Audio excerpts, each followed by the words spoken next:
Get a Dark queued up. If it weren't for the fact that Brian Battler is wrestling tonight, I would put him against Will the Refrigerator Perry. That is also like an old Bad Luck Fale. Def Jam guys in the dark, always a good matchup. So let's cue that up and I'll tell the internet we're here. Let's see. There we go.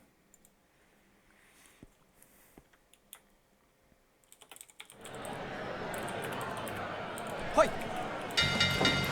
Flexing one of the new rings. Yeah, we're jumping straight into a dark. So you have missed absolutely nothing.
Facebook knows we're here.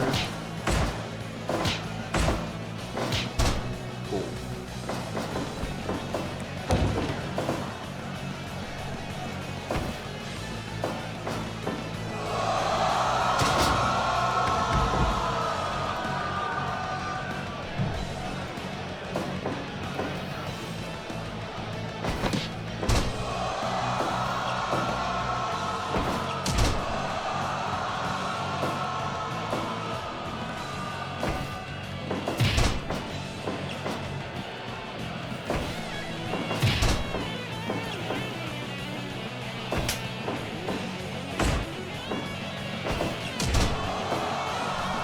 Finally starting to piece together some storylines now that we're kind of past the halfway point of the JPW #1 Contenders tournament.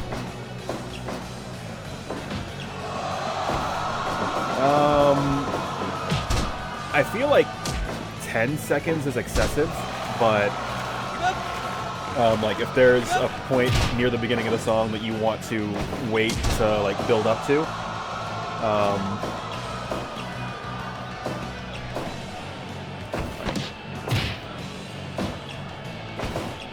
I don't know, I'd be willing to see what it looked like at the very least. I mean, the nice thing about the custom entrances is like, hey, this is your opportunity to have like a bit of spectacle. Oh shit! Mag.Lo is here. The Mag.Lo.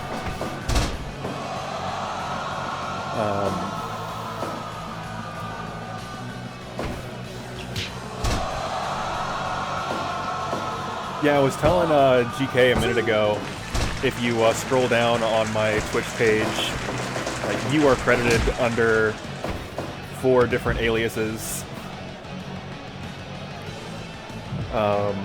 because like your different projects are kind of in different things.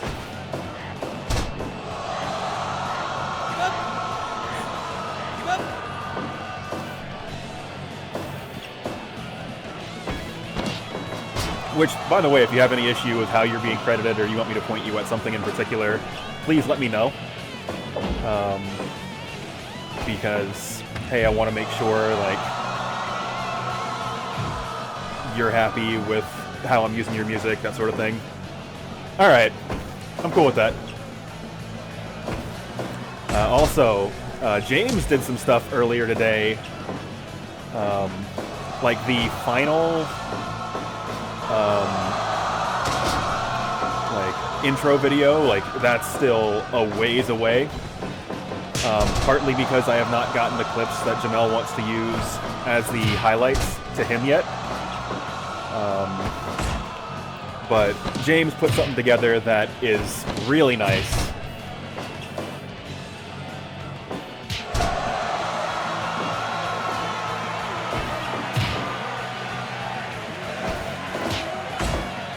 He also put together a ring mat that I forgot to download. But sometimes in life, that's how it is. Big lariat from Will the Fridge Perry.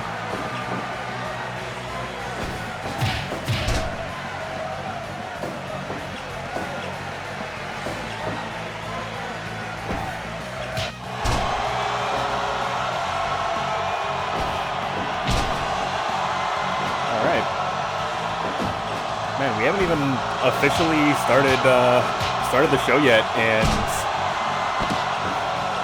like the chat is already really live tonight. Really happy about that. And also, GK, I missed your message. Like, all right, a couple guys could have really long entrances. I certainly wouldn't want an entire roster to have that, but all right, your main event guy can have a very elaborate entrance, like a big stall, like before they come out to let the music build up. Everybody shouldn't have that, but like if one or two do, yeah, I'm not mad at that.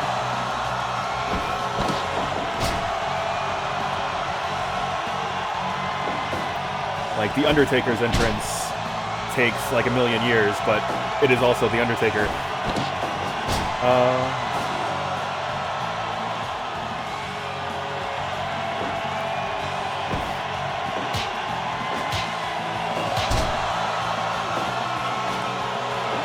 Alright, how's it going, Nick? Man, we got a great crowd already, and like I said, we haven't even officially started the show yet. This is just kind of the pre-show while people show up. Hey, Blake's here too.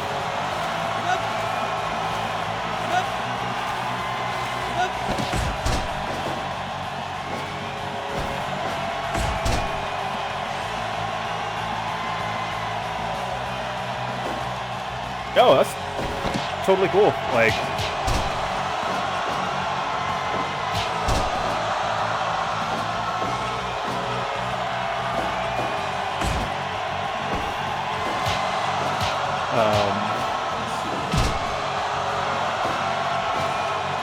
that's true, Blake. You do have a match tonight, so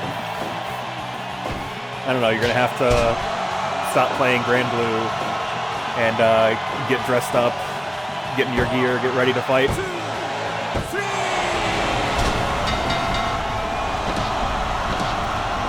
And Solo takes down William the Refrigerator Perry, carrying on the tradition of excellent performances from the Def Jam Fight for New York cast in the pre-show.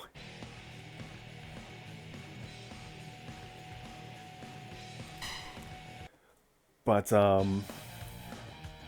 I believe that has left plenty of time for people to start filing into the arena, so Blake's House Wrestling fans, I'm going to need you to get on your feet and make some noise as we are about to go live.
And yeah, that was, of course, Tap Pool with their new single, The Glory. Of course, you can find that at wall stores.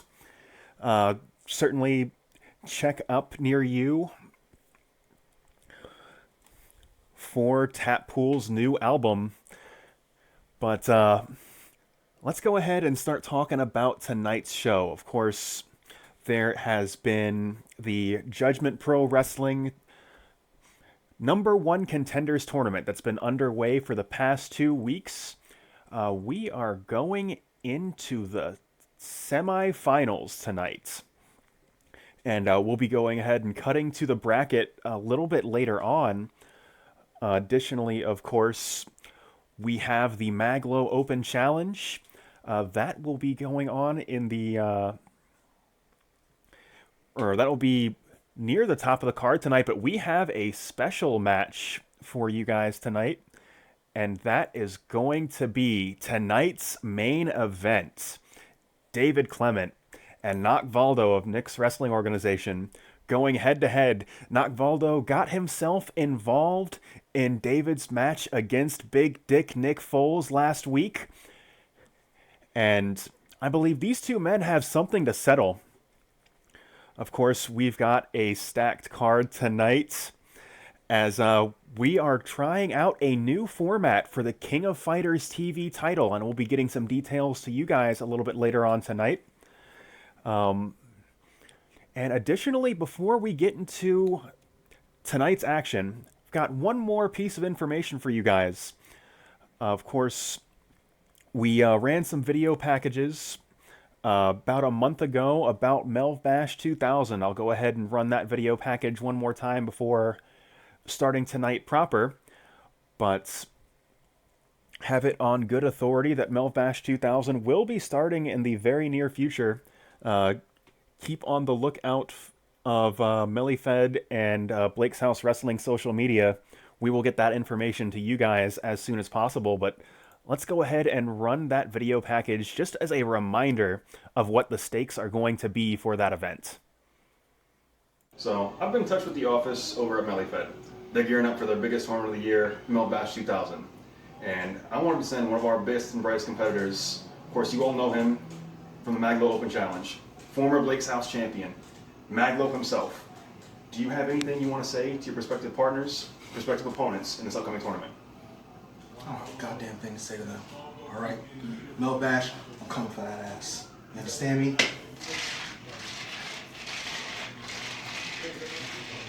So, all right. You can find out about that event. You go to twitch.tv/MellyandChains, dates and times to be announced. As soon as we get more information, we will relay that to you guys. But you will be seeing Mag.Lo representing Team Blake's House in this tournament. So, hope you're looking forward to it.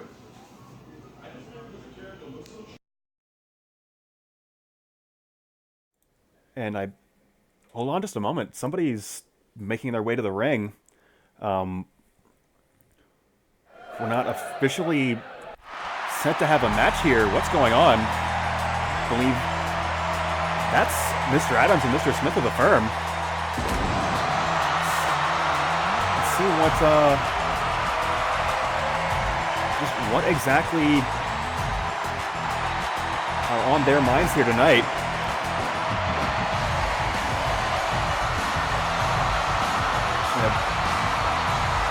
Getting word backstage, they have requested a match with Robert Walsh, and Robert Walsh answering the call. He's got a match later tonight in the JPW #1 Contenders tournament, but he's not going to allow himself to be called out and not answer that. So it looks like we're starting things off tonight 2-on-1. The only Robert Walsh against Mr. Smith and Mr. Adams of the firm.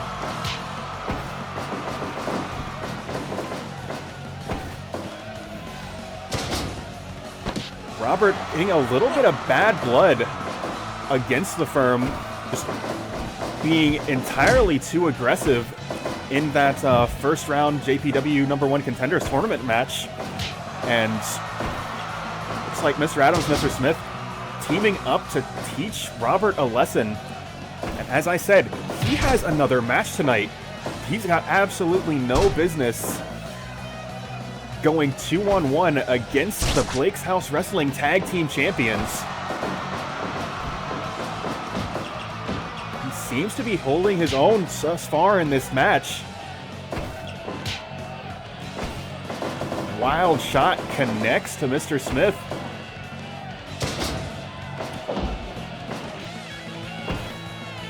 Now, of course, I've got to remind you, the Firm are the Blake's House Tag Team Champions. They are already a supremely effective unit when fighting together.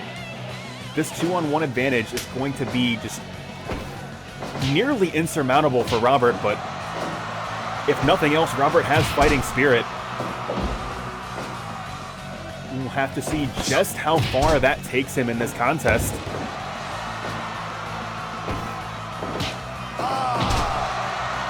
Clubbing blow right across the chest, that wild lariat from Mr. Adams. Big backdrop, putting him right in the center of the ring.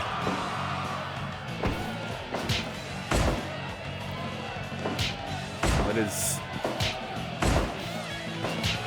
You can hear the crowd calling for Robert. He's made himself a bit of a fan favorite in the Blake's House Wrestling world, as the fans have certainly got behind that aggressive, brutal style that he utilizes in his matches.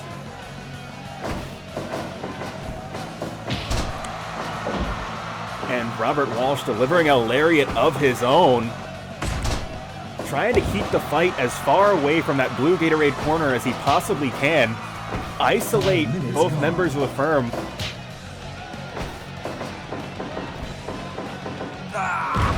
Absolutely devastating spinebuster from Mr. Smith, and he's powered up, and devastating shot sends Robert to his knees. Mr. Smith slamming him directly onto the mat, and that was nearly it. You got to wonder, is Robert trying to save some of that energy he's going to need in that semifinal match tonight, or is he going to put it all in the ring against the two men that called him out tonight?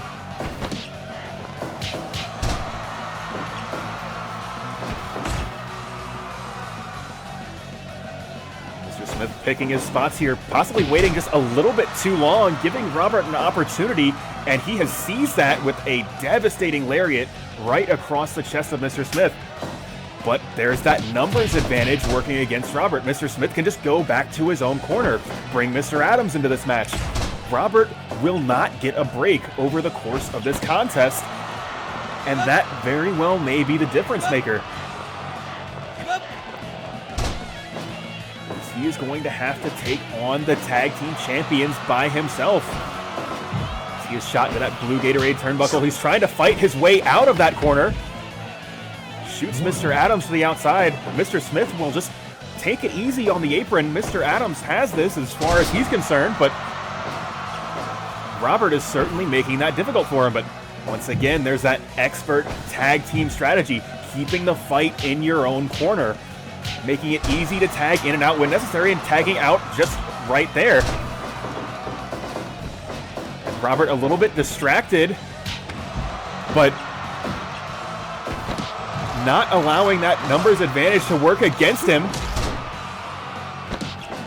as he is coming out swinging on both members of the Firm. And once again, vicious face rakes and bites to the forehead. Stump puller, pile driver, goes for the cover. 1, 2. But once again, it's the numbers game of the Firm working against Robert Walsh. Another stump puller, pile driver, another cover. 1, 2. And once again, Mr. Adams able to leave the apron and assist his teammate.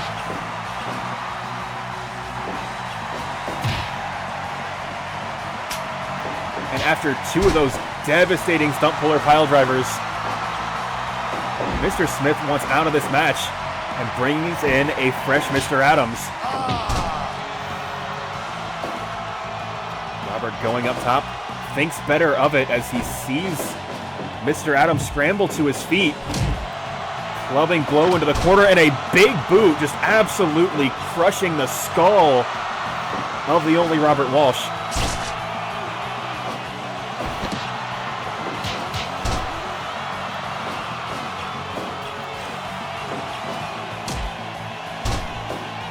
Robert, just a rough, vicious fighter, doing everything he can to stay in this contest.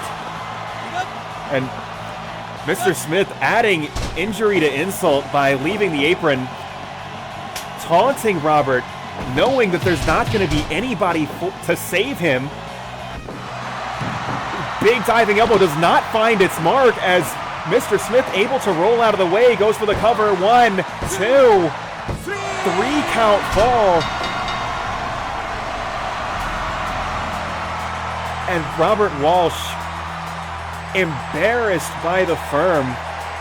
You got to figure, regardless of the outcome of the JPW #1 Contenders tournament, if Robert Walsh had a partner in that match, maybe it goes differently. But that will have to wait. Hopefully Robert is able to rest and recover. His match is not until much later tonight, but it's still just incredibly difficult to pull double duty. But the firm sending a message to Robert Walsh and possibly anyone in the Blake's House locker room, or the Blake's House Judgment Pro Wrestling locker room, that they will not be disrespected inside the squared circle.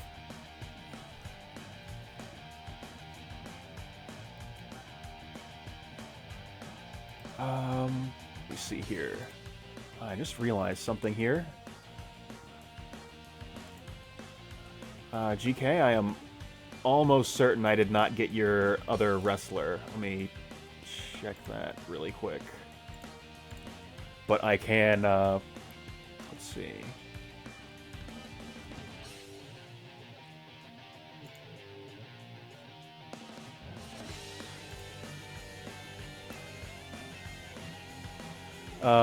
Yeah, hold on a second.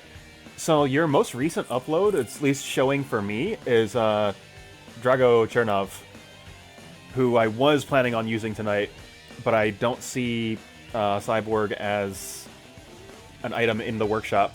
I can reboot before he would come in.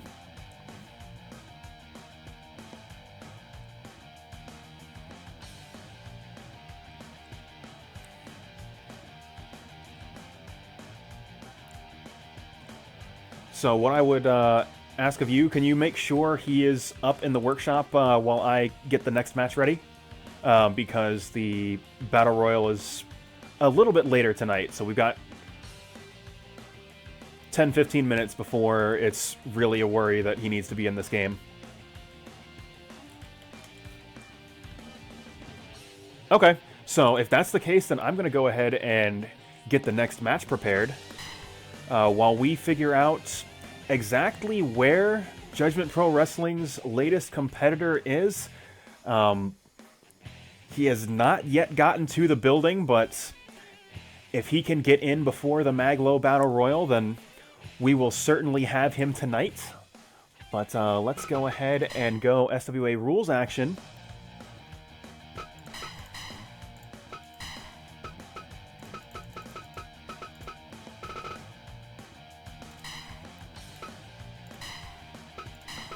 As the former Blake's House Shoot League champion is going up against another member of the Judgment Pro Wrestling stable. Let's see.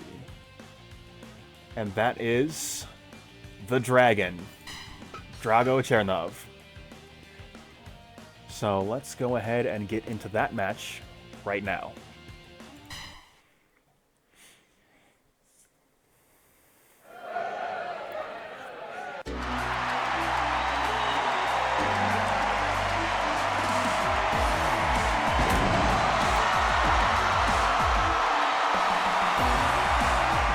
As I said, Eric Alpizar, a former Shoot League champion,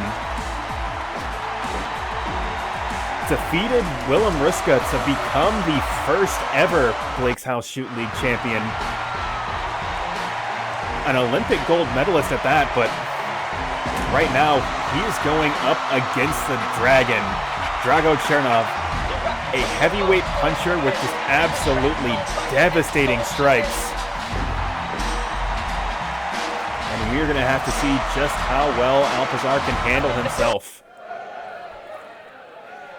Of course, it is Taekwondo versus boxing. And Alpizar already going for that low roundhouse, taking Chernov's legs out from under his legs. That could be the difference maker as far as styles are concerned. Boxers not used to strikes below the waist. That could be an answer that Alpizar's got in this contest. But right now, just punch after punch, that damage just adding up. But big knee to the gut from Alpizar, trying to turn things around. Goes for that double leg takedown. Does not find its mark. You can see Chernov certainly used to fighting in this setting. You saw that toe kick, trying to measure his distance a little bit. Tries to push Alpizar off. Alpizar busted open already. One of those heavyweight punches must have busted his face open, but we're going to allow this fight to continue. And just repeated punches to the head. That is exactly the kind of fight that you are going to see going up against a boxer. Vicious 1-2 punch, punch to the gut. Overhand right. And now just absolutely punishing Alpizar, but Alpizar's not out of this fight just yet. And even still, Mario not coming in to make the count. He thinks Alpizar's got more fight in him, and Alpizar able to get his hands up. He's still got some fight left in him for sure.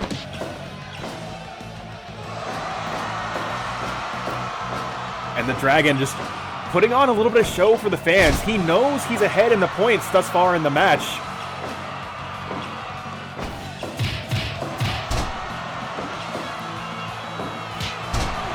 Clubbing blow to the back of the head. Alpizar starting to make some headway. Big knee to the gut, and that's got the crowd fired up. But Chernov not allowing Alpizar to keep momentum. Big shoulder throw.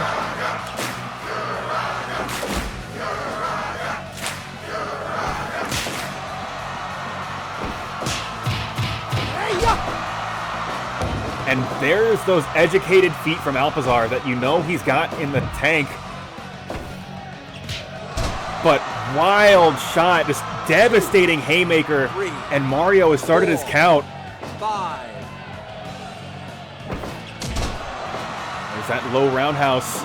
Once again, just taking advantage of the fact he's fighting a boxer. He's not prepared for those shots at the calves, the ankles, but he is extremely well prepared to deliver those devastating punches, just dropping bombs on the side of the head.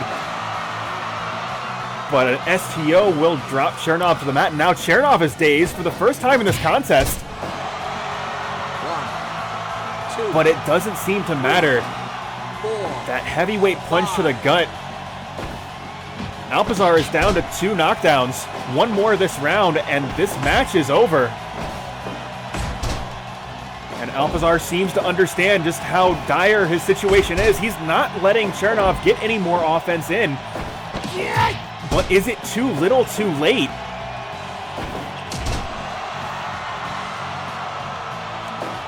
And even then, Chernov to his feet first off of that low roundhouse. But Alpizar somewhere finding that inner strength as he hits another STO, and that's going to start the count for Mario. 3.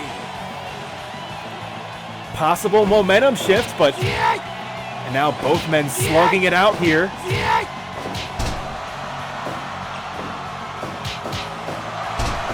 Ooh, goes for that haymaker, but Alpizar collapsing out of the way. Very fortunate for him.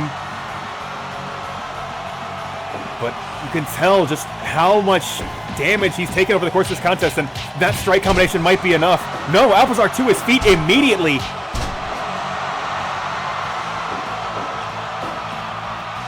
just one more minute for Alpizar to be saved by the bell, but that is the longest minute of Alpizar's life. As he is just trying so desperately to regain his wind. And now that's the second knockdown for Alpizar in this contest. We are tied, one knockdown apiece with just 10 seconds left in the first round. Big low roundhouse from Alpizar, both men down, and that's going to be the end of round one.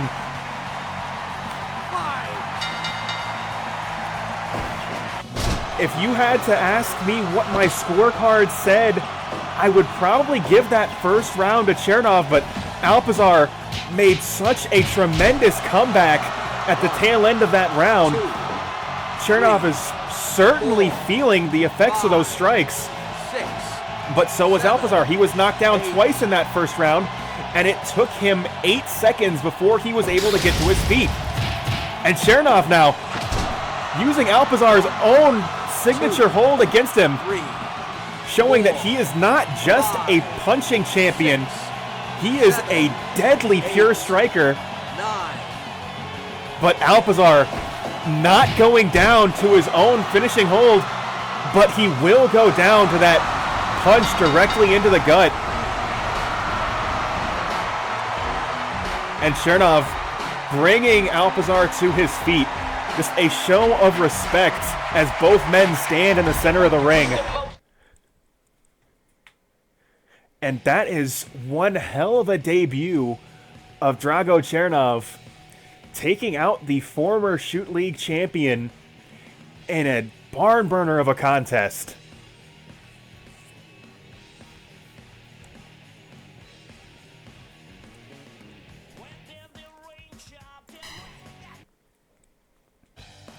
Yeah, I was worried that Alpizar was going to get run over, but then the second half of round one happened, and it's like, oh, this could go any way.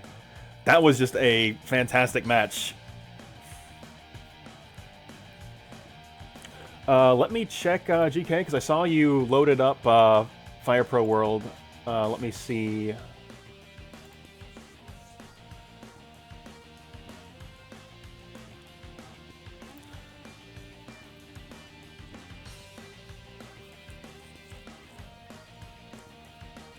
Yeah, no problem. I've still got another match before I've got to worry about the Battle Royal.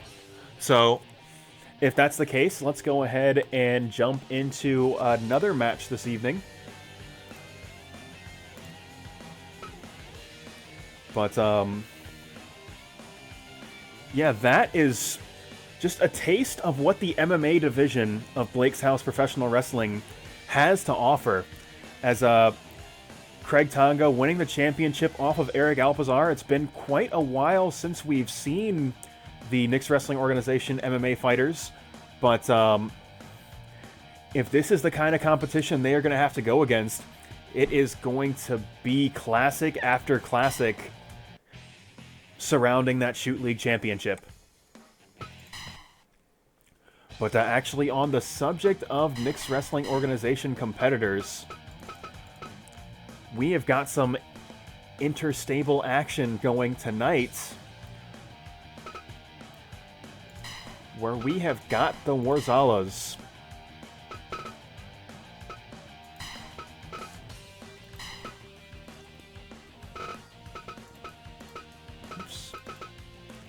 and they are going to be going up against the Sins Brothers. Favorites to challenge for that Blake's House Tag Team Championship.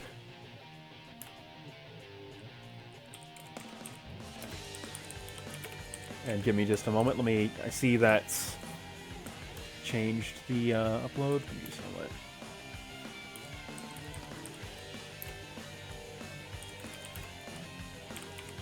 So let me take a quick look at that before we advance into this contest. All right, yeah, I see the Cyborg is uploaded. So I will go ahead and subscribe, and in between this match and the next, actually, let's see here. Yeah, in between this match and the next, I'll go ahead and reload the game, so that way we can debut your newest wrestler. That is partially my fault because you told me to download him and I forgot to do that because I was busy getting the music updated and then 7:30 happened. But, alright, we got him subscribed now, so he can be in for the Battle Royal. But right now, it is... Yeah. Well, as I said, the Cyborg had not yet arrived to the arena, but we do have word that his car has got into the parking structure. So the newest asset of Judgment Pro Wrestling should be able to compete in tonight's Battle Royal, but that match is next. Right now, we have got the Worzallas versus the Sins Brothers. So let's go ahead and get into tonight's contest.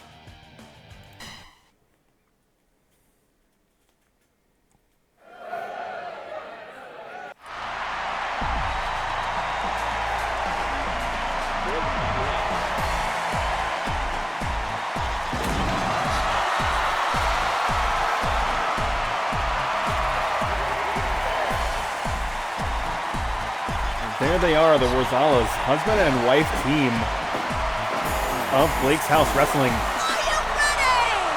Chris Worzalla, of course, famously tagging with Sterling. Sterling broke off on his own. He's trying to make a name for himself in the singles division.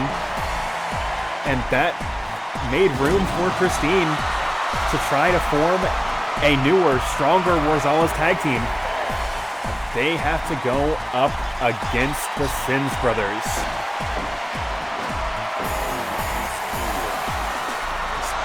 So disrespectful, but that seems to be the theme of the Mixed Wrestling Organization competitors.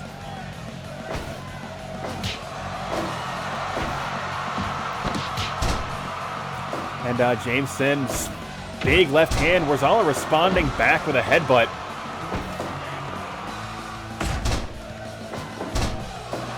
And flashy pinning combination there, but Worzalla kicking out immediately. Big belly-to-belly suplex into those orange Gatorade turnbuckles. But James Sins, so technically savvy, just rolls through into that Kimura hold. But Worzalla now locking on a hold of his own, trying to slow the Sins Brothers down. And Worzalla, a rare feat of agility, cutting off James Sins from getting to his own corner. However, that will create an opportunity for him, allow him to make the tag. And now it is Worzalla going up against Dean Sins. Big jawbreaker and just slamming Worzalla to the mat. Just treating him like a man much smaller than he is. Now we've got Christine in, but Worzalla's unable to get that tag team offense that you know they're looking for.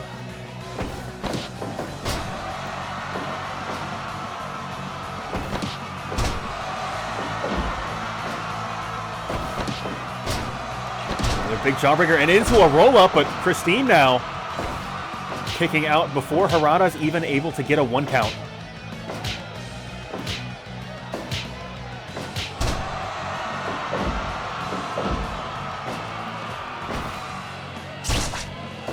As rough around the edges as Worzalla is, Christine, even more rough, even more dirty of a competitor.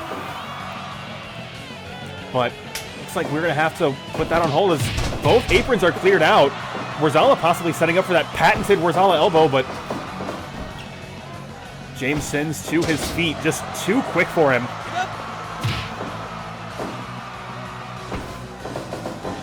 Worzalla now running the ropes. Big sit-out lariat, shades of Macho Man Randy Savage in there.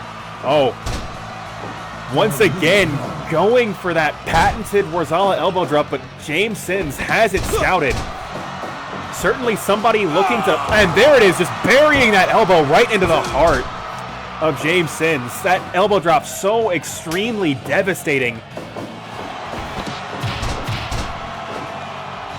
I was going to say, a team that has been tagging together this long, You know they are looking for tag team gold. They had to have seen Worzallas and Sterling's tag team title run. And they know just how devastating that hold can be. Now it is Christine going head-to-head with Dean Sins.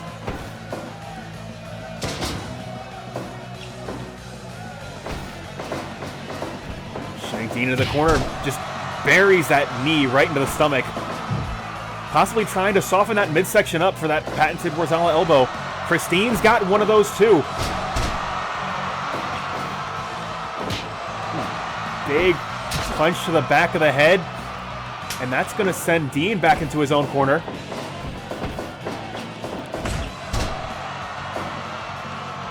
Shooting Dean into the ropes, trying to create some space to fight James one-on-one.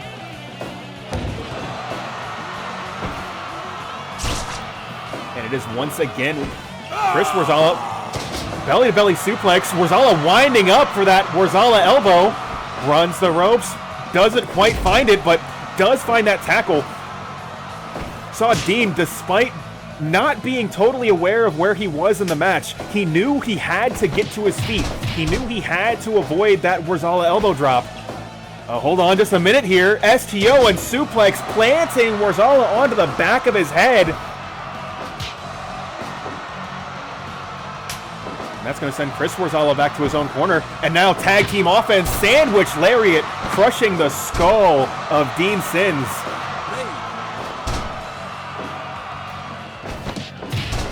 And Christine just not allowing this team to get any of their tandem offense in. Big double arm DDT planting Christine right on her head, but Christine to her feet immediately. Now it's Christine's turn to run the ropes, going for that patented elbow drop, but doesn't quite find it. As I said, this team is so well scouted. The Sins brothers so very well prepared for this contest. Sling blade right in the center of the ring. That's going to send Dean back to his own corner. Snap suplex.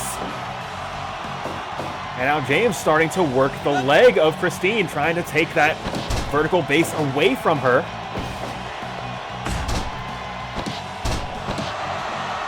And now locking on a torturous stretch of his own. And Christine struggling to break the hold. Christine now going back to her own corner, and it is back to Chris Worzallas and James Sins once again. Another sandwich lariat. And Worzallas winding up. You got to figure he wants to hit that patented elbow drop once again, but denied the opportunity as James Sins rolls through and gets that knee bar.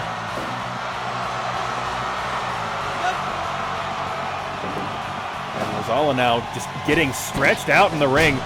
This is the strategy the Sins brothers have utilized late in matches, just targeting limbs, trying to disable their opponents, and that's going to get Christine to clear the apron. No. She has faith in her husband, and her husband winding up for another elbow drop, and connects, buries it right in the heart of James Sins. And that's going to clear both aprons out. Worzallas possibly setting up for another elbow, but no. Sees James Sins making his way into the ring. Knows it is not the time to target the illegal competitor.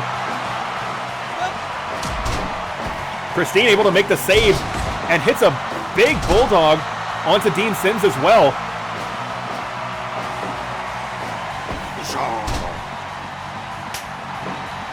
Sins brothers once again keeping this fight in their own corner. That's that expert tag team wrestling.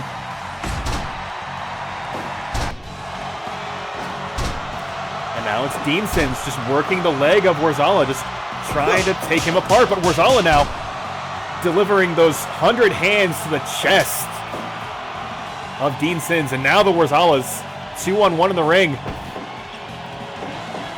And devastating double powerbomb. Christine is on fire here.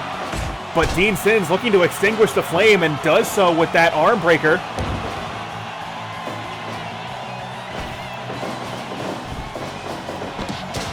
And Sling Blade right in the middle of the ring.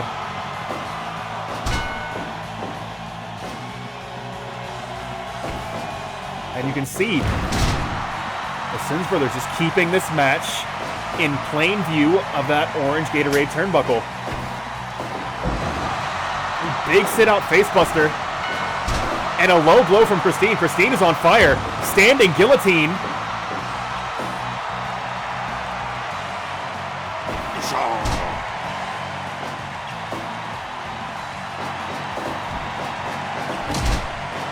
Mount tackle, but Christine just powers out of it.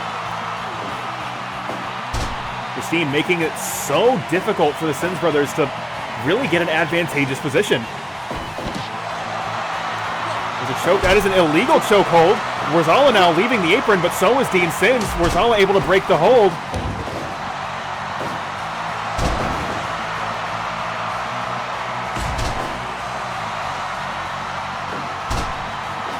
And James now, that double armbar, and now Worzallas once again goes to leave the apron, but he's unable to get to his partner. Dean Sims cuts him off. Big spine buster from Christine. But she's stranded on the opposite side of the arena here. Both competitors making their way to their own turnbuckle. Christine breaks it up. Oh, Worzallas possibly going for that patented elbow drop, but a bit of a miscue from the Worzallas, as I've mentioned before. They have not tagged together terribly often, and that could have been the thing that cost them this match here. Ooh, rolls through. 1, 2, 3 count fall. Christine getting a shot in after the bell.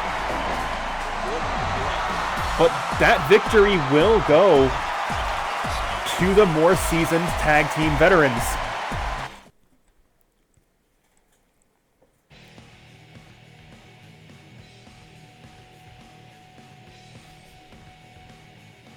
And that match getting 5 stars from Big Dave here. So what I am going to do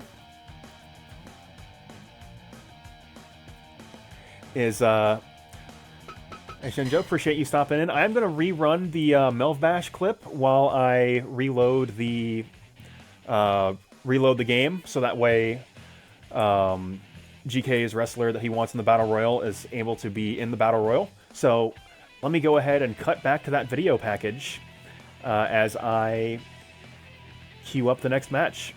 So I've been in touch with the office over at Melifed. They're gearing up for their biggest tournament of the year, Melv Bash 2000. And I wanted to send one of our biggest and brightest competitors. Of course, you all know him from the Mag.Lo Open Challenge. Former Blake's House champion, Mag.Lo himself. Do you have anything you want to say to your prospective partners, prospective opponents in this upcoming tournament? Oh, goddamn thing to say to them.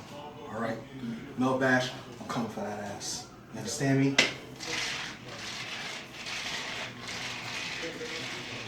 So, all right.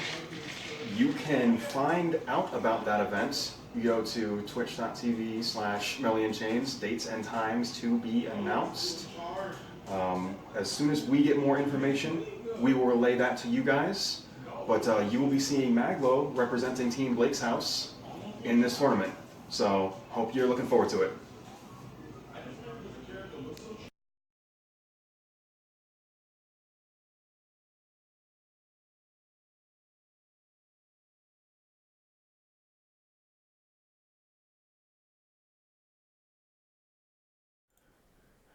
And of course, that was the video package announcing Teams Blake's House into Melv Bash 2000.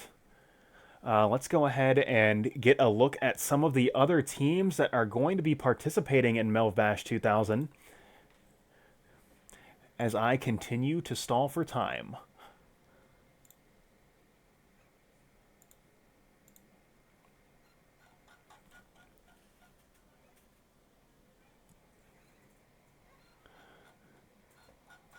And as I mentioned earlier on in the show, the Melv Bash 2000 details not completely ironed out just yet, but when I have that information, I will be able to get that to you. If they have not run before next week's show, hopefully we'll have a little bit more details and I can have an exact date for you guys. But let's go ahead and get back to some Blake's House professional wrestling. Let us see here. There we go.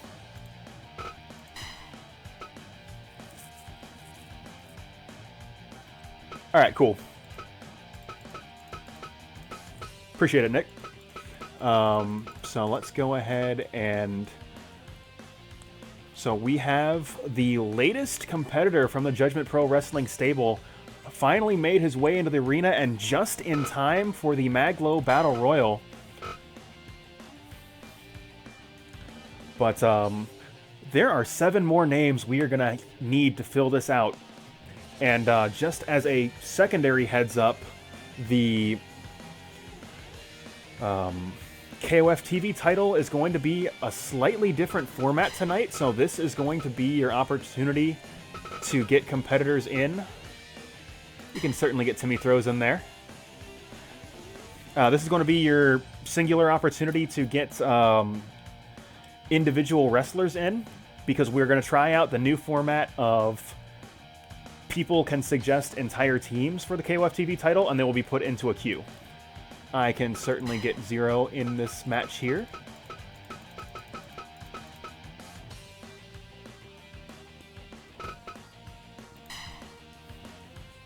I don't believe I have an All Might. I do have a Hangman Page. And after I get Hangman Page, Worzallas, I can switch over to the TV characters that you may be interested in.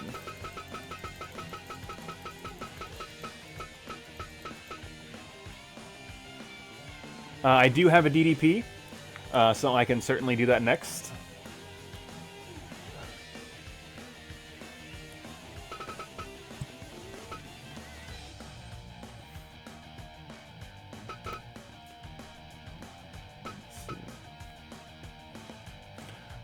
I can put a Vice in, and then I'll grab a DDP also.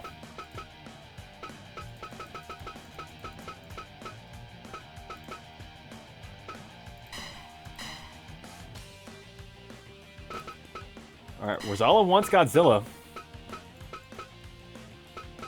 Very concerned about Godzilla just obliterating Blake's House Wrestling, but you know what, that's what the Battle Royale's for, is for weird stuff.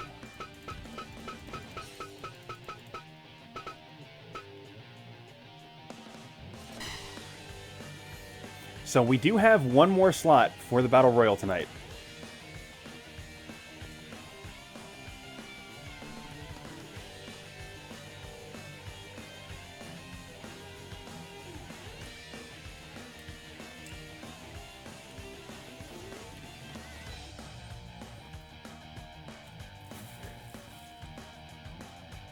Alright, I can put Mature in.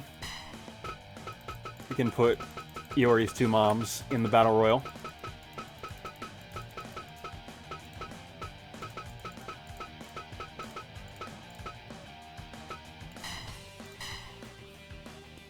Alright, so the cast of characters has filled out, and let's just go ahead and remind you guys what the stakes of this contest are tonight.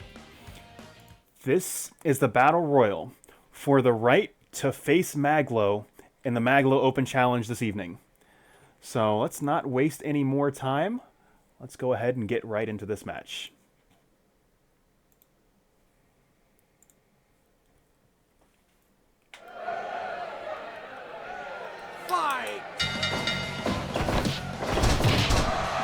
So, important people to keep your eyes on in this contest. The Cyborg.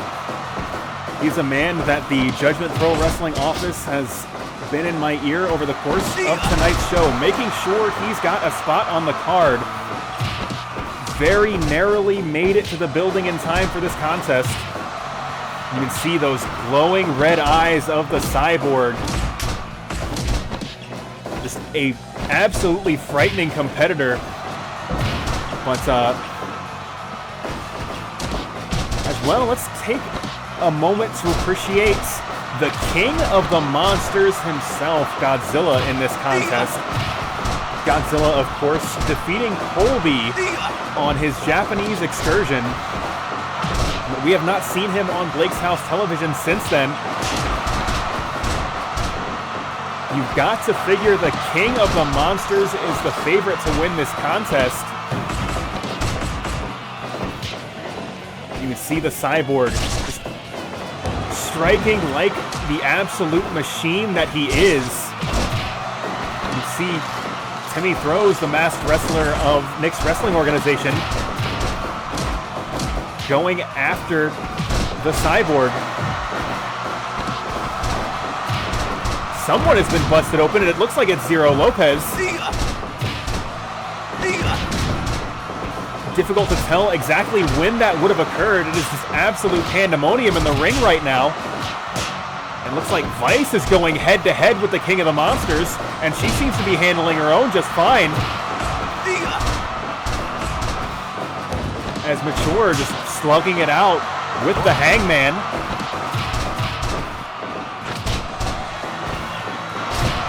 Certainly the most dangerous part of the ring has got to be that orange Gatorade turnbuckle, where 6 of the 8 competitors are crowded around right now. Of course, if your feet touch the floor, you are eliminated.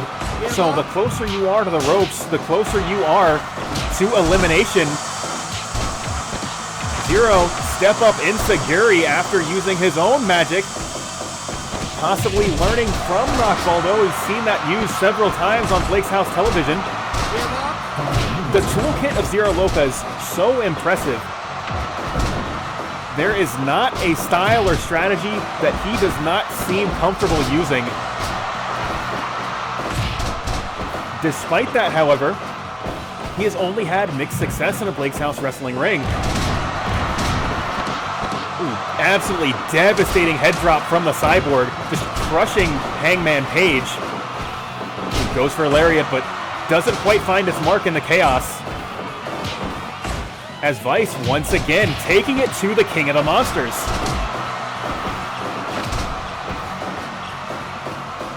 Mature just swinging wildly with that standing B, and it found its mark on Vice just moments ago.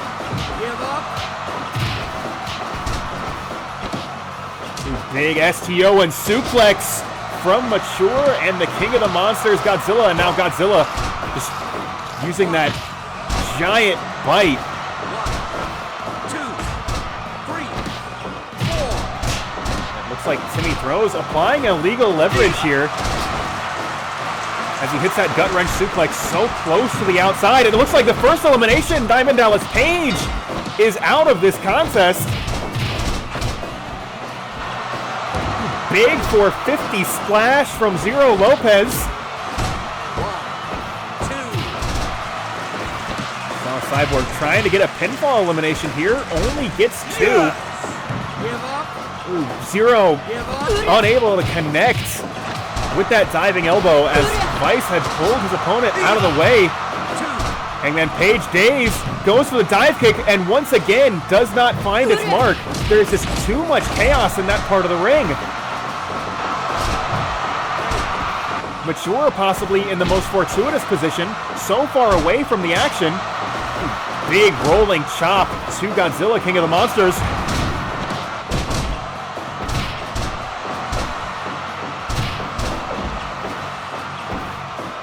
And we still have 7 competitors in this contest, nearly 10 minutes in. This is anyone's match as Mature repeated chops to the chest, followed by kicks to the crown of Godzilla, King of the Monsters. 10 minutes gone. And the Cyborg just delivering just an absolutely inhuman maneuver. But Timmy Throws and Zero Lopez sandwich Insaguri, just crushing the head of the Cyborg there. But Vice once, twice, 3 times into the mat with that powerbomb whip. Vice's power is second to none. 1, 2. Ooh, a near fall from Godzilla, King of the Monsters to the Cyborg. And as I was focusing on that corner of the ring, it looked like Timmy Throws was just thrown over the top rope to the outside. And we are now down to 5.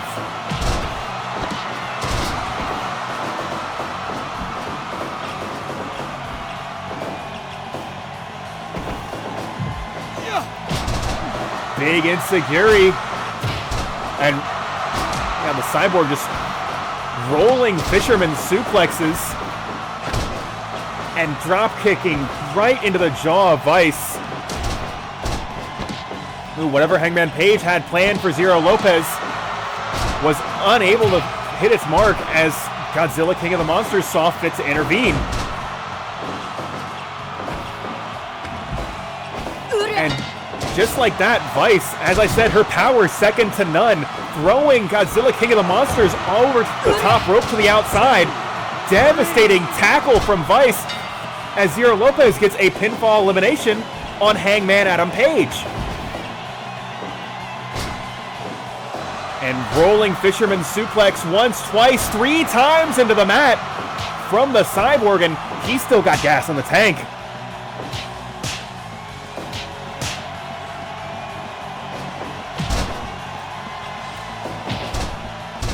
But Vice just hitting that big tackle. And this is still very much anyone's match. We've got, of course, Zero Lopez keeping the dream alive for Blake's house, but the Cyborg doing the same for Judgment Pro Wrestling. Big flapjack and facebuster. And Zero once again missing his mark with that 450 splash. But it doesn't matter as Vice was eliminated by that deadlift German suplex. And now it is the Cyborg and Zero Lopez. It is Blake's House versus Judgment Pro Wrestling in the final 2 of the Mag.Lo Battle Royal. But that could be it right there. Once the Cyborg got planned here, drives Zero right into that orange Gatorade turnbuckle. Just how much more punishment is Zero going to have to take? Stroke right into the mat. But the Cyborg still ticking. Super kick. Right into a neck breaker. And Zero, he's got to dig deep here. The Cyborg so prepared for this match. Once again, slamming Zero into the mat.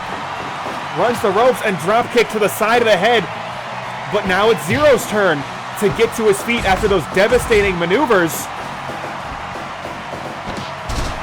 Sit out lariat from the Cyborg, but neither man. Hold on.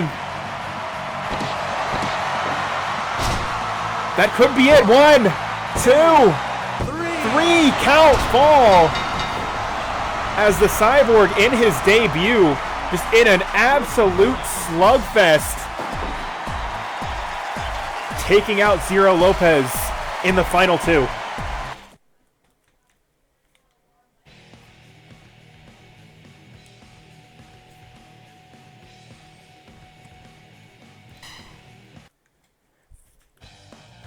So I've got to say it was certainly worth the wait for the debut of the Cyborg in his first ever televised match. He is going to be going on to face Mag.Lo in the Mag.Lo Open Challenge tonight.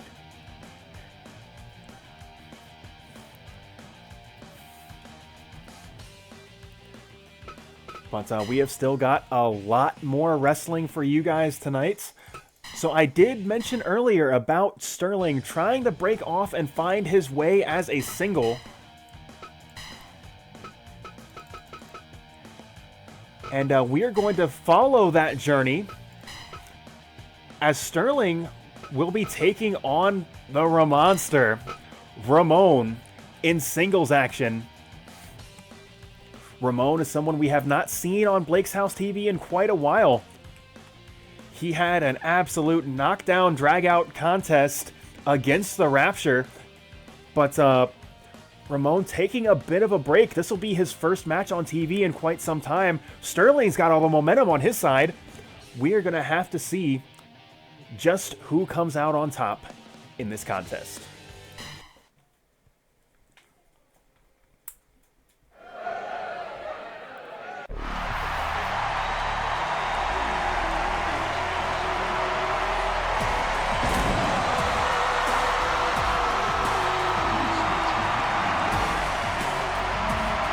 Sterling making his way to the ring.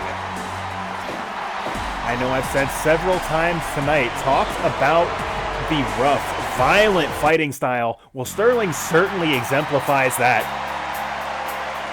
Ramon, more of a technician. Of course, he's got the power to go head-to-head with Sterling. But that is not the kind of fight that Ramon wants to be in. That being said, you saw him go toe-to-toe with the Rapture. If anybody can handle a competitor being rough with him, it is certainly Ramon. But let's see. Both competitors, just as soon as the bell rings, just meeting in the center of the ring. They're going to settle this like men inside the squared circle. But you can see Ramon and Sterling both jockeying for position here. Neither side really willing to give an inch. And Sterling already, that rough physical style, goes for that kick right to the groin. And then adds injury to insult with that gorilla press. And now going right into the mounted punches. You can tell Sterling very much wants to stay on the offensive for the entirety of this contest. Doesn't want to give Sterling a moment, or does not want to give Ramon, rather, a moment to breathe. And he has been successful thus far. Low blow, and once again to that gorilla press, just tossing Ramon to the outside. But Sterling doesn't want to wait. He followed him outside, but Ramon willing to settle this inside the confines of the ring. But it's that Sterling is not interested in a wrestling match. He wants to beat you in a fight.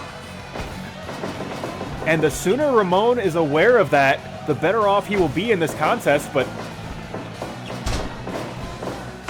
I don't know if Ramon is really even aware of where he is, just with that offensive onslaught that Sterling had put on in the first couple minutes of this contest, and continues to put on as he just stretches the knee and ankle of Ramon, using his own body weight against him.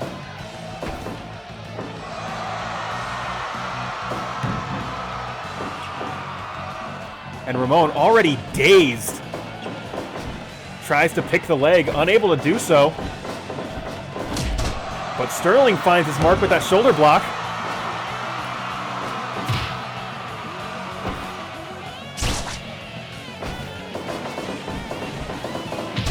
And Sterling just crushes him with that lariat.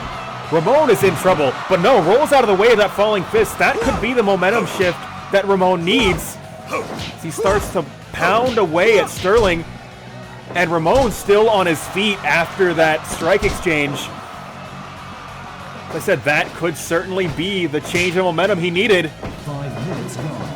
As it looks like it is Ramon's turn. Big fire, but Ramon just inches away from it. As now it's Ramon's turn to use Sterling's body weight against him as he plants him in the ring with that pile driver. But Sterling responding back, big shoulder block, hits that elbow drop. He saw Worzallas use it time and time again in their tenure as a tag team. And now it is Sterling's turn to deliver that patented elbow of his own. Clubbing blow to the chest. Sterling possibly wanted another one, but won't get it. And falling fist buries it into the heart of Ramon. But the heart of Ramon is certainly a powerful one. But Sterling now, giant choke slam, just planting Ramon into the mat. Is that enough already? Ramon barely able to get his shoulder up. He's taken so much punishment over the course of this match. As I said, Ramon is a man that is all heart. He is a man that will, if he has anything left in him, he will get back to his feet. And he has done so time and time again in this contest. But just being able to stand is not going to win you the match. You've got to start getting your own offense in, and Ramon is trying to find his rhythm. Big back elbow, and maybe he's looking for the answer here, trying to cut off Sterling's rhythm, trying to slow him down with that chin lock. And he did the deal. Nobody kicks out of the Falcon Arrow. But Sterling able to get a shoulder up at 2.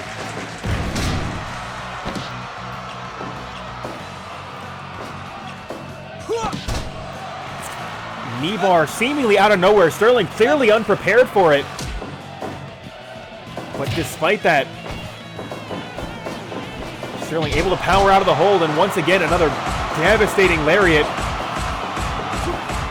And Harada counting him down with those mounted punches to the back of the head. Clearly illegal, but Sterling doesn't seem to care. And now Sterling connects with that big fire he was looking for earlier. And Ramon just absolutely out on his feet, and oh my God! Just absolutely sickening. You can hear the ligaments and bones in Ramon's hand just cracking as Sterling just does as much damage as he can anywhere that he can. But you can see the difference in styles. When Ramon shot Sterling to the outside, Ramon did not follow. He wants this to be a wrestling match despite Sterling's best efforts. But it's that clash of styles that just seems to be working against him right now. Ramon going up top. And now it's Ramon delivering a falling fist to Sterling. Despite everything that Sterling has put on Ramon, Ramon still finds that inner strength to power out of those holds, to deliver those offensive efforts of his own. And now he's locked on a half crab. Sterling just so close to the ropes, but not quite close enough. And Sterling now struggling to break that hold. Step up enziguri right to the back of the head. And Ramon has found his rhythm in this contest, and he did the deal. 1, 2. Only 2.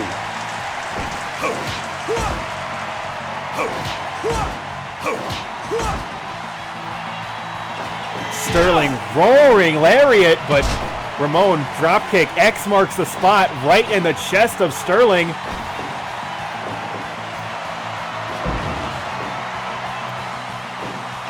Big slam from Ramon. You can tell both of these competitors just leaving it all in the ring now. Just giving it everything they've got, and now Sterling is trying to choke the life out of Ramon, but Ramon, just so much heart, refusing to be submitted.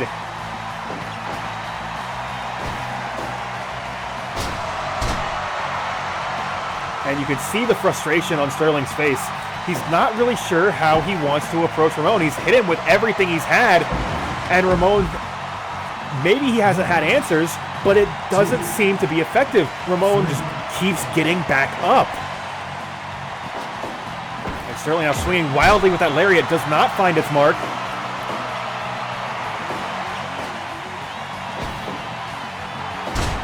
Big elbow to the back of the head. Sterling once again in the driver's seat in this contest, but Ramon, that Dr. Wily bomb. But Sterling now barely able to get a shoulder up, but he does. And now certainly both competitors have hit their best shot, and both competitors have gotten to their feet. But Sterling now, giant choke slam, just absolutely crushing Ramon against the mat, and that's got to be it. 3 count fall, and Sterling continues his winning streak in the singles division. I say, if I were Terrell, I would be extremely concerned about just how just the momentum that Sterling has, just how effective he seems to be in the ring. He is fighting as good as he ever has as the crowd chants his name. Sterling! Sterling! Sterling! Sterling! Sterling! And you've got to figure Sterling has got to be the favorite to be the #1 contender for Terrell's title.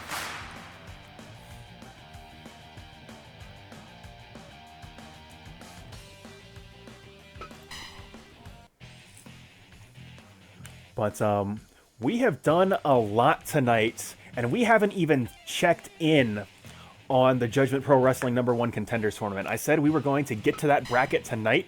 Well, let's go ahead and get a preview of the matches we are going to be going into this evening.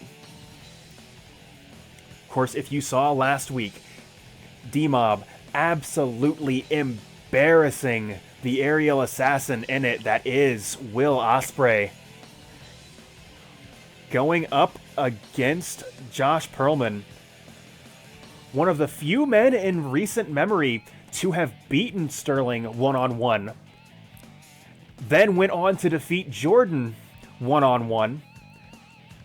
He will be going up against D-Mob next. We will see if that momentum continues on his side. Of course, let's go ahead and take a look at the lower half of the bracket. That match will be later on tonight as COLBY besting Ryan Pearlman and Mr. Adams. The Mr. Adams match in particular, if you were tuned in last week, you saw an absolute brawl. He is going to be going up against Robert Walsh. Of course, Robert Walsh, called out earlier on tonight's program, had to fight the Firm 2-on-1. We will see if he is ready by the time we call his match later tonight. But let's go ahead and get into the first match, that being D-Mob versus Josh Pearlman.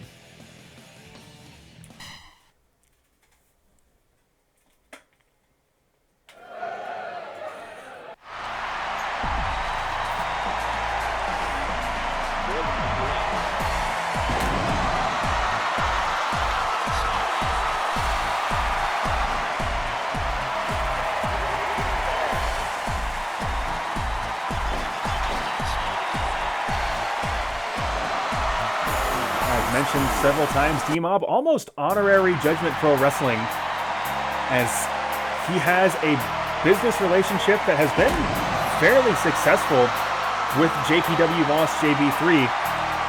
But of course, Josh Pearlman, a JPW native, he's been wrestling with this stable nearly since the beginning.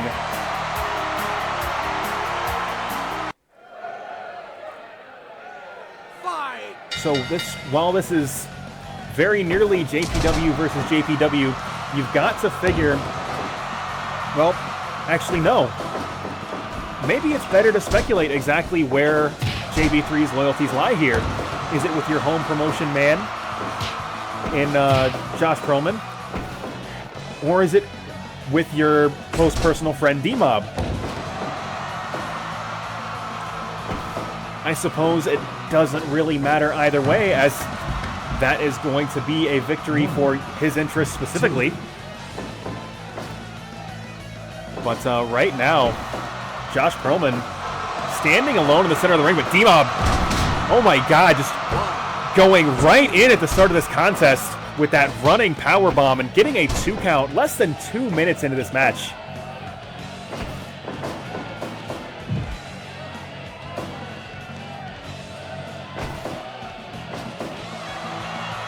D-Mob now lifting and dropping Josh Pearlman right to the mat.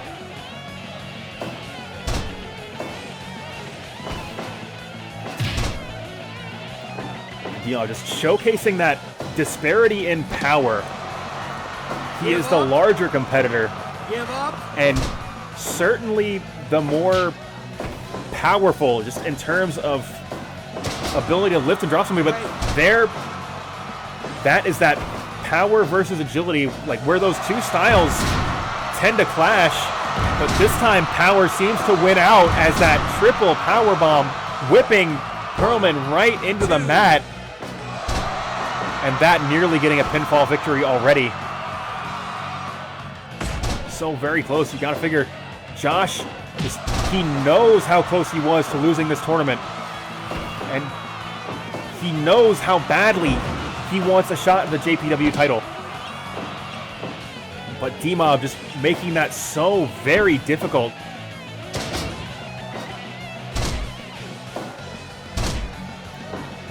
Josh Pearlman starting to work the legs of D-Mob.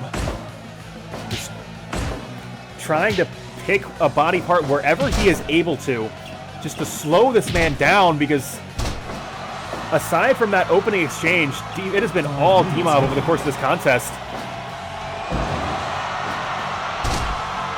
But Josh Pearlman looking to change that.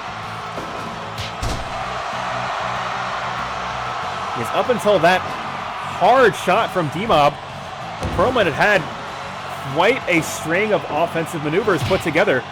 Big boot square in the chest, and D-Mob once again going on top of those blue Gatorade turnbuckles. And he's just going to take a moment to breathe. He's exerted so much effort in the beginning of this match. You saw him hit that running powerbomb barely a minute into this contest, and you've got to figure that's starting to weigh on him a little bit. Maybe he went a little bit too hard, a little bit too fast, and that is where Josh Pearlman may have the advantage here. He is the smaller competitor. So you've got to figure a longer match would be in his favor, but he's got to survive to a longer match, and this could be it right here, and it is.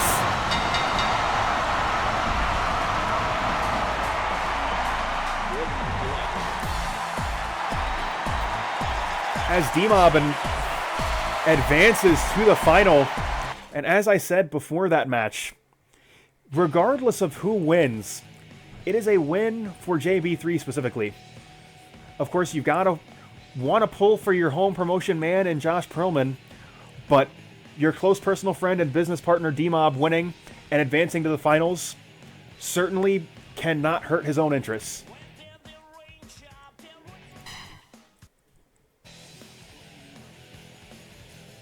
So we now know one of the two competitors going into the final. Of course, later on tonight, we have COLBY going up against Robert Walsh. But we've got quite a bit of show to get to before you will get to see that match. As we are about to advance to the KOF TV Championship match. And as I said, we're going to be doing something a little bit different with the format this week.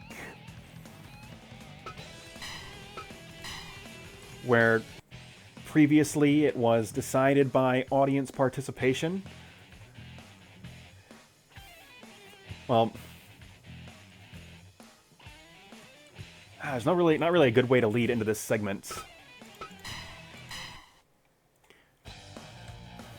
But what I can say thus far is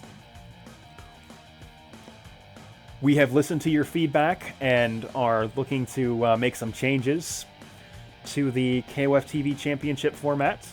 But let's take a moment to get a camera backstage, as I believe Holloway and Shenjo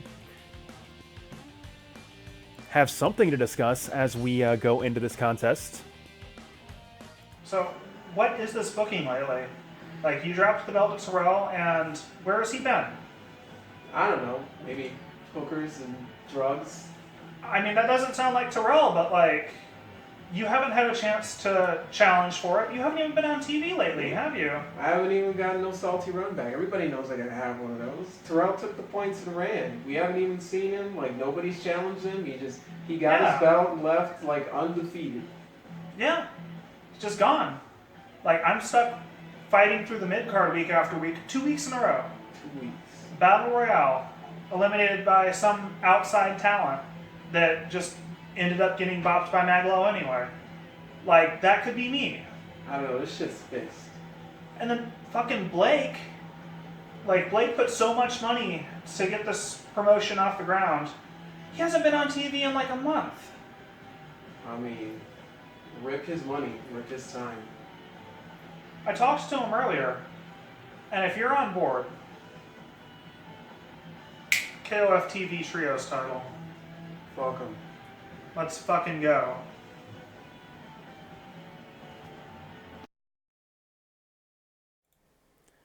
And just as I mentioned a change to the format, Slam Channel 5 rushing gorilla position. They want to be the first team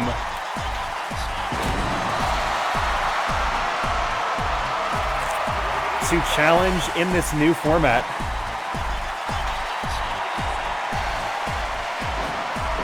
You can see them coming out in matching gear even. They are taking this extremely seriously.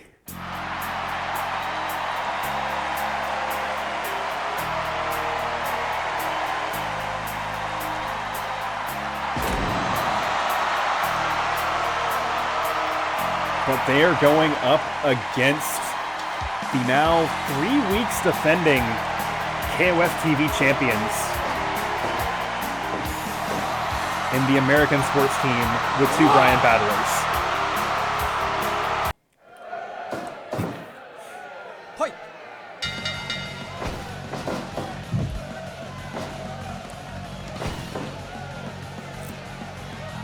Of course, it is important to point out this match will take place under King of Fighters 11 rules, meaning you need to eliminate all 3 members of the opposing team and are not permitted to assist from the apron. But hold on just a minute here.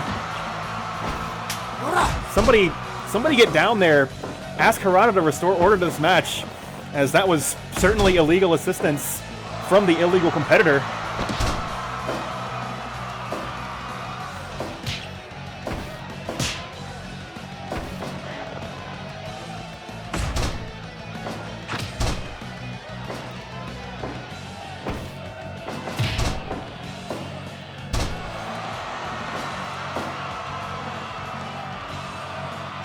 Like Bryan Battler now making his way into his own corner, and looks like Harada's going to let this rock. Looks like the KOF TV title going to be defended tonight under Marvel vs. Capcom 3 rules, as you cannot ask Harada for shit.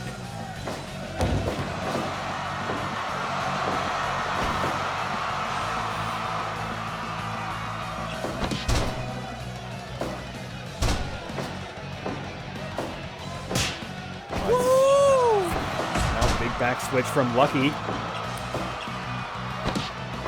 And Kamigoye just crushing the jaw of Shenjo. You can see Shenjo wearing that back support, trying to alleviate some of the pressure from his injured back, but Lucky possibly targeting that now that he's got somewhere to direct his offensive efforts. Yeah! Yeah!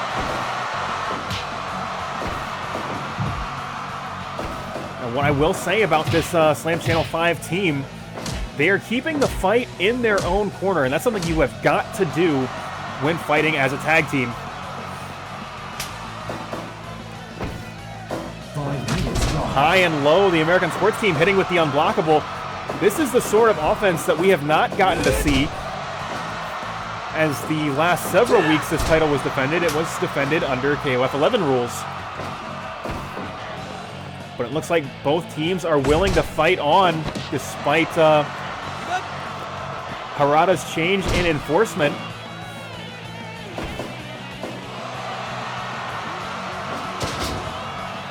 But right now, Blake just struggling with Battler here.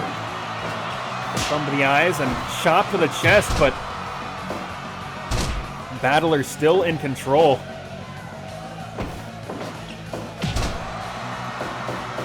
Lariat and bigger body press, but Shenjo immediately coming in to make the assist.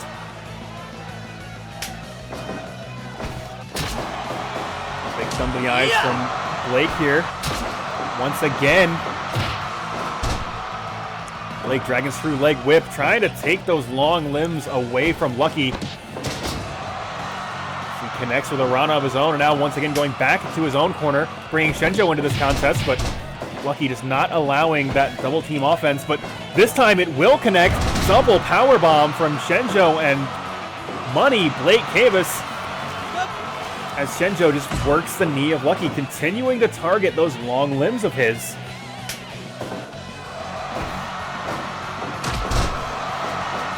But the American sports team saying 2 can play at that game, or 3 as it were, as they go high and low and connect with the unblockable.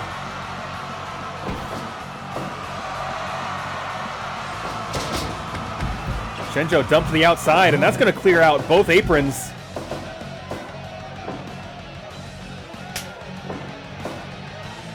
Blake attempting to suplex Battler to the outside.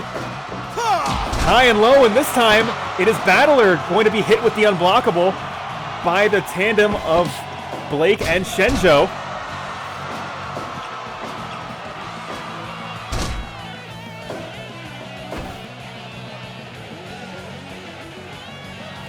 Battler having absolutely none of James's shenanigans here. Not even willing to play along with that Uncle Eddie chair spot. Not giving Harada time even as Blake attempts to ask him for a disqualification.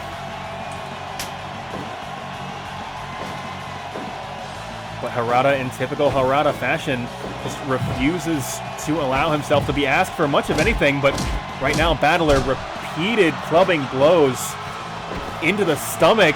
And James over the top rope to the outside. And that's going to clear out both aprons. James now slugging it out with the American sports team as Blake and Brian Battler fighting it out on the inside. Vertebreaker. Shenjo now belly to back or belly to belly suplex overhead, but James all alone on the outside. He could get himself counted out. Harada is at 13, 14, and now all 6 competitors in the ring as James connects Tombstone pile driver, and he's going to make his way back to his own corner. Shenjo now in the ring. Shenjo possibly going to set up for the Space Jam here. He's got his chance. He's going to do his dance. No.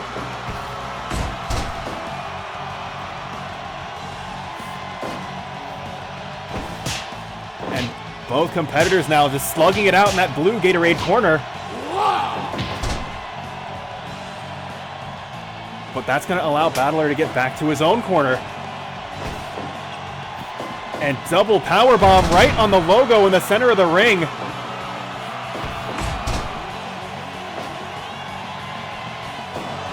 Shenjo now locking on that knee bar right in front of that orange Gatorade corner, and that's going to bring Brian Battler off the apron. No, he's going to elect to go back to the outside.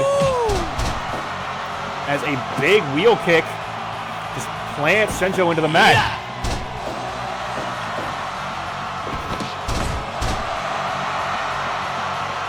Shenjo has had enough, bringing Blake now into this contest.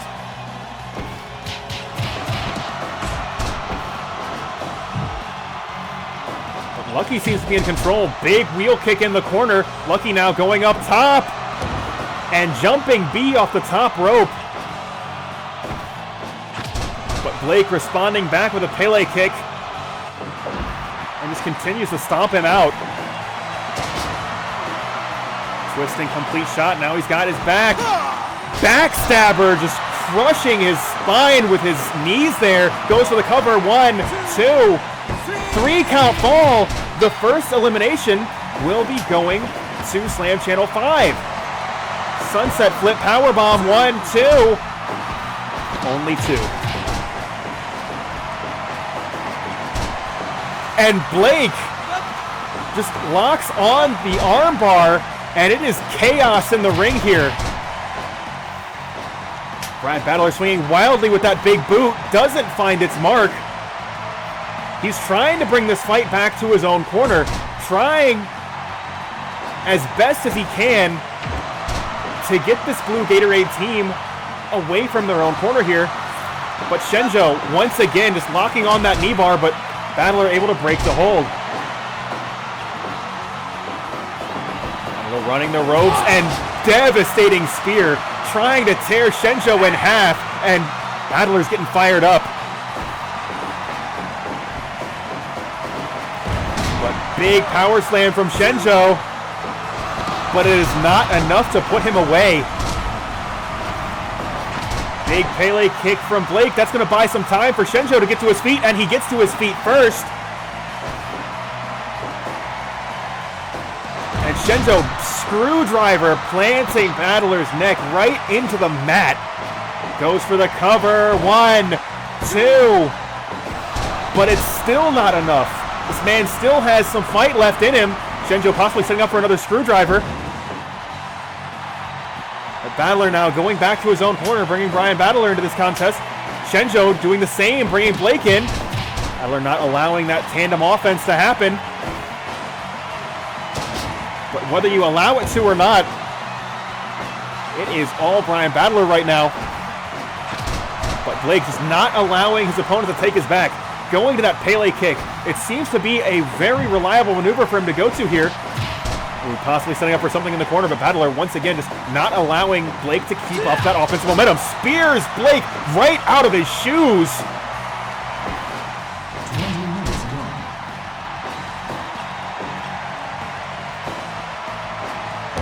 And big falling fist. Battler maybe slowing down just a little bit. Understands just how dire it is. Big Liger bomb. Just how dire it is, like fighting into your opposing team's corner. He's got to bring the fight to that orange Gatorade corner if he wants a chance at scoring an elimination. Battler going for that big boot, does not find its mark. Battler running and just diving headbutt, just throwing his body at his opponent. Using that Shenjo school of offensive efforts. And just like that, Shenjo is in the match, and both competitors slugging it out. Shenjo gaining ground, but pushing the fight away from his own corner. Roaring lariat from Shenjo.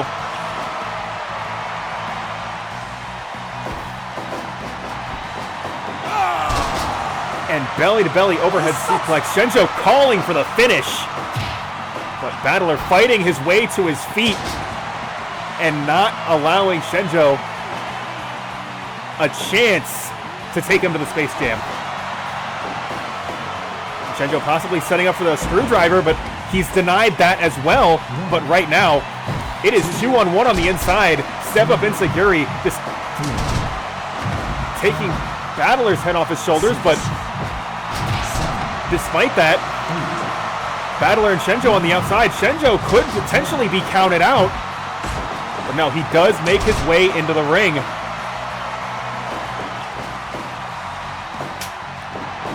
We'll bring Blake into this contest. Once again, another screwdriver. Now Blake going up top. Frog splash in honor of his Uncle Eddie. 2, 3 count fall. He could potentially be in OCB territory for this Blue Gatorade team. One, only one.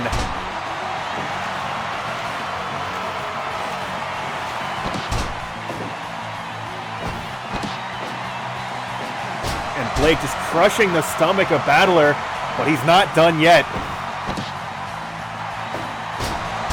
As he once again just drives those knees right into the gut of Battler, using his own body weight against him. And now, 2, Blake going for Meteora, a bit of a miscue.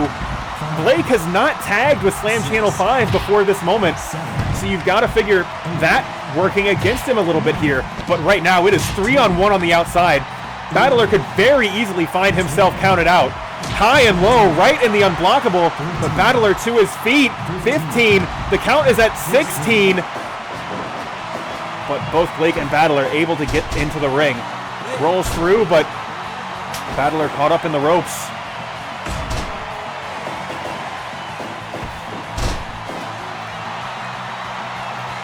Battler fighting his way against impossible odds.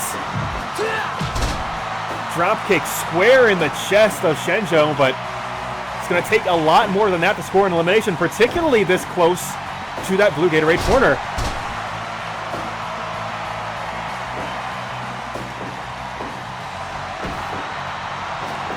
Shenjo once again, screwdriver.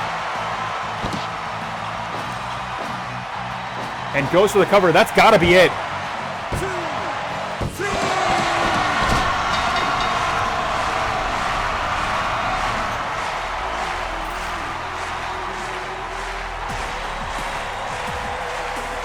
And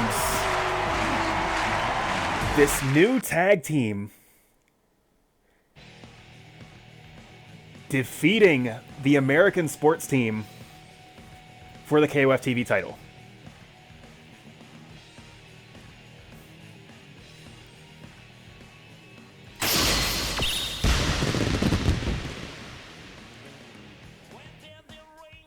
Yeah, like, so this being this format was kind of supposed to be a one-off, but as I said, if you enjoy, like, standard trios rules more, I will run all the matches this way. Kind of... The point of this one being this way specifically is, hey, this is a new trios team. This is kind of like James's project. He wanted to show off, hey, the team like fights like a trios team. But if all the KOF TV title matches, if you guys are gonna have more fun watching it to be like standard trios rules, we could just make it standard trios rules. Also, Broken Loose, I saw you drop in the chat.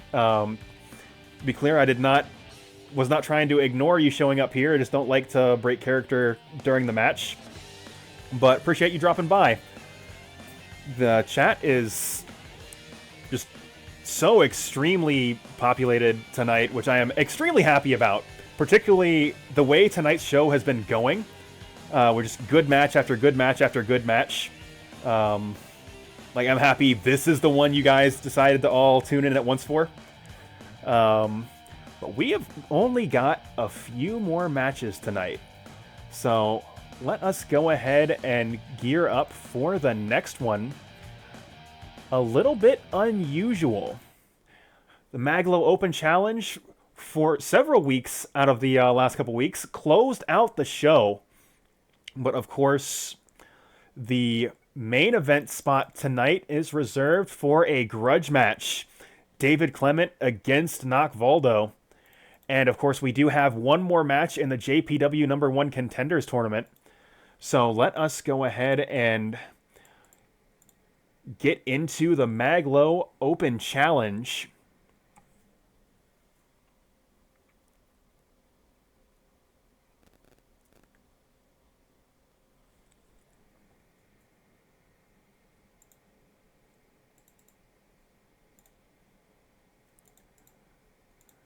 Oops, that's not what I wanted to do.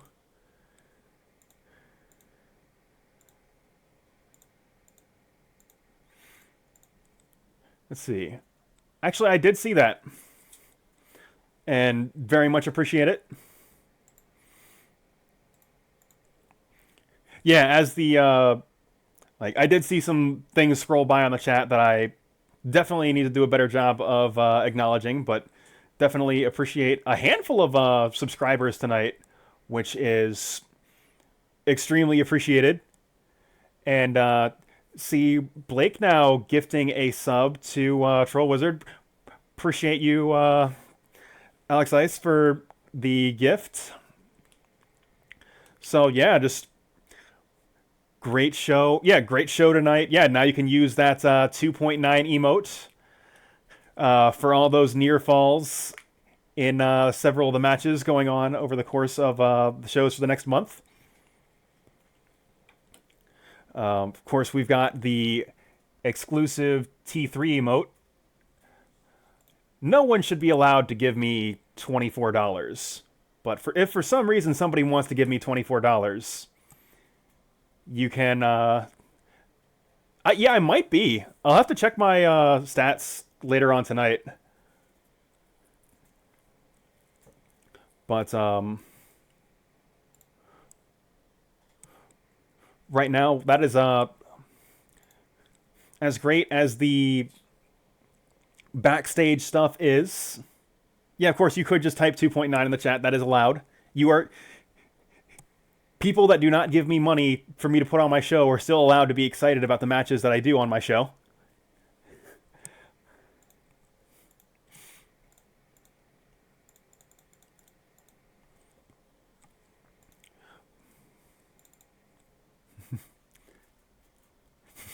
But, so we saw in the Mag.Lo Battle Royal earlier tonight, the newest competitor of Judgment Pro Wrestling stable, the Cyborg. A literal wrestling machine. Win just an absolutely brutal contest against Zero Lopez in the final two. He won his spot to challenge Mag.Lo tonight. Well, we are going to have to see what he does with it, because that match is right now.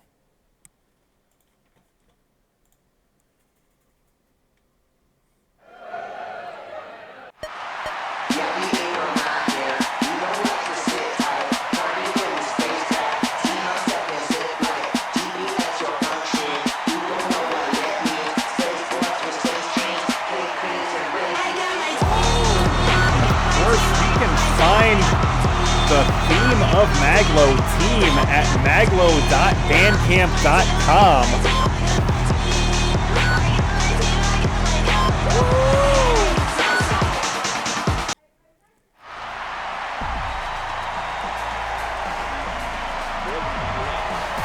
Okay, yeah,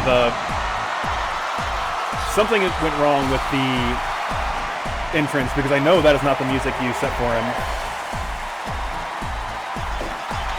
So I might have to make a local edit just to get the file path to be exactly identical. But that is a little bit of troubleshooting that I am not able to do tonight. So apologies, GK, because I know you did have some things riding on that entrance.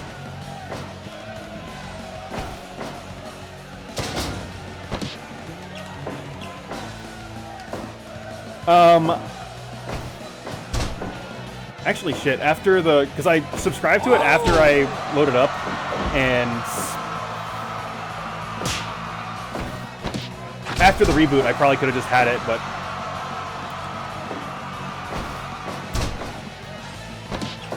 yeah, and like I said, apologies on my part. Like, I thought it would just find the file, because that's how I was led to believe that worked, but that is clearly not the case.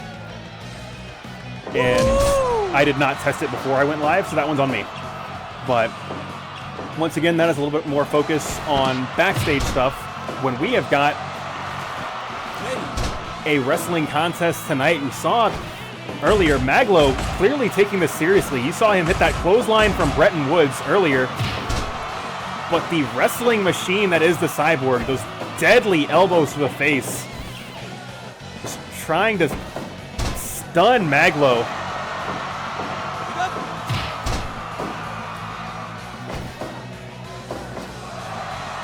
Mag.Lo lifting and dropping the Cyborg,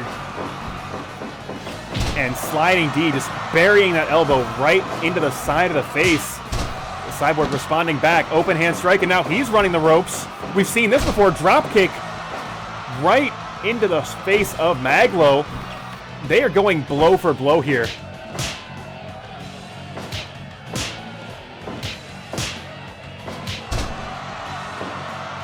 Cyborg now going up top. And Mag.Lo fortunately able to get his foot on the ropes.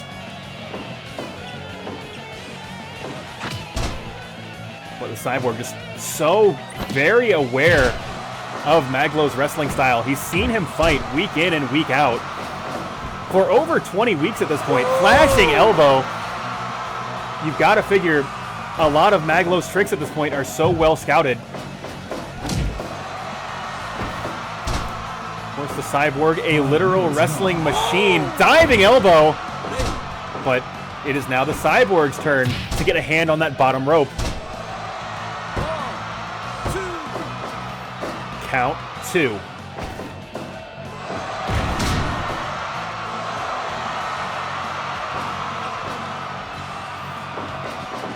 Cyborg just so dangerous with that sit-out lariat. And you've seen him go to those chops a lot over the course of this contest. It's a little bit easier to focus on exactly what sort of offense that he's got planned for Mag.Lo here. Blazing tornado. But the crowd just trying to give that energy to Mag.Lo, and he's going to need it as the Cyborg just in control. Big Samoan drop from Mag.Lo. Mag.Lo possibly just starting to get fired up a little bit here. But the Cyborg cutting him off. Just denying the offense the audience a Mag.Lo comeback as he goes with those chops, those open hand strikes. He's been going to those a lot over the course of this contest. You've got to figure that is the bread and butter of his offense. He's got those devastating slams, but when he knows he needs to get something in, those chops are just absolutely deadly and have been shutting Mag.Lo down every step of the way. And once, twice, 3 rolling fisherman suplexes.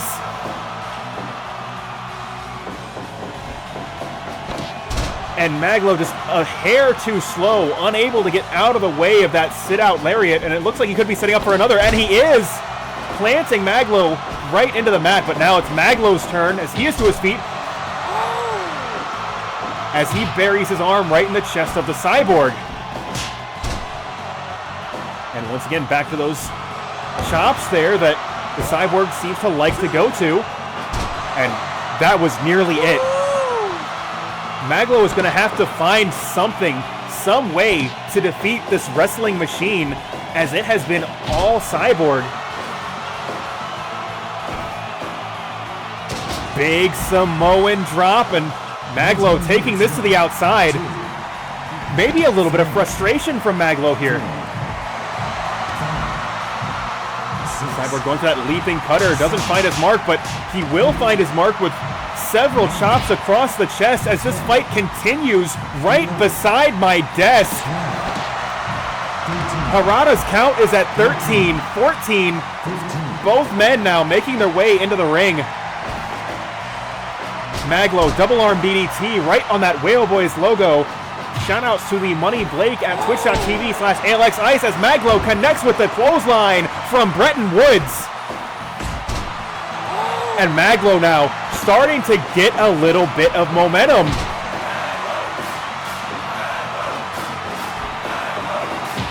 And clubbing lariat, and Mag.Lo getting fired up. Shoots the Cyborg into the ropes again, flying hip attack, and he's going up top. Now thinks better of it. He sees the Cyborg able to get to his feet before he was able to complete that dive. You got to respect the ring awareness of Mag.Lo here. Big shoulder block. But Cyborg to his feet first. Mag.Lo shooting the Cyborg into that orange Gatorade turnbuckle. But blazing tornado, the Cyborg's going to take this right back to the center of the ring as he slams Mag.Lo, driving his head right into the mat, and Mag.Lo is out on his feet.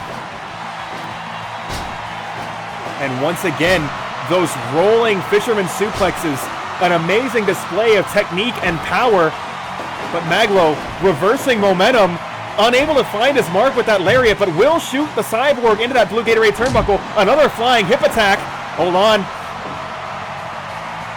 The Cyborg, you've seen this move before, just traps him, vertical suplex, but Mag.Lo able to get to the ropes, and now he will once again climb to the top. Big body splash, 1, 2, 3, count, fall.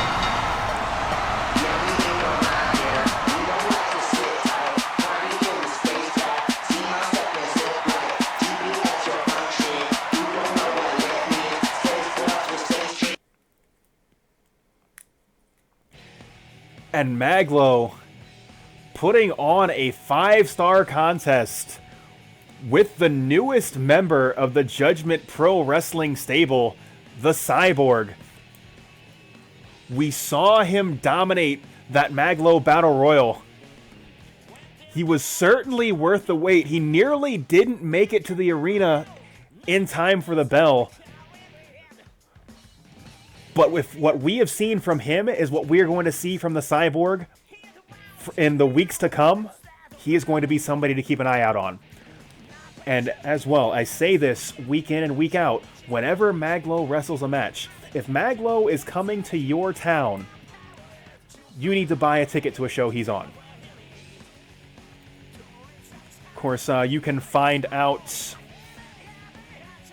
about Mag.Lo's tour schedule at maglo.work and see if he is going to be in a city near you.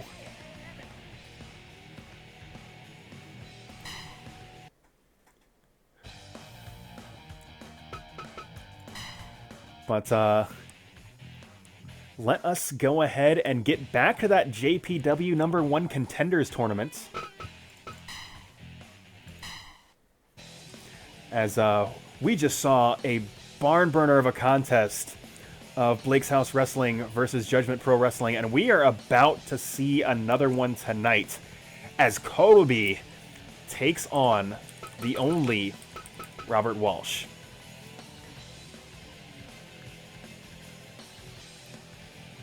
Yeah, honestly, that was definitely the difference maker.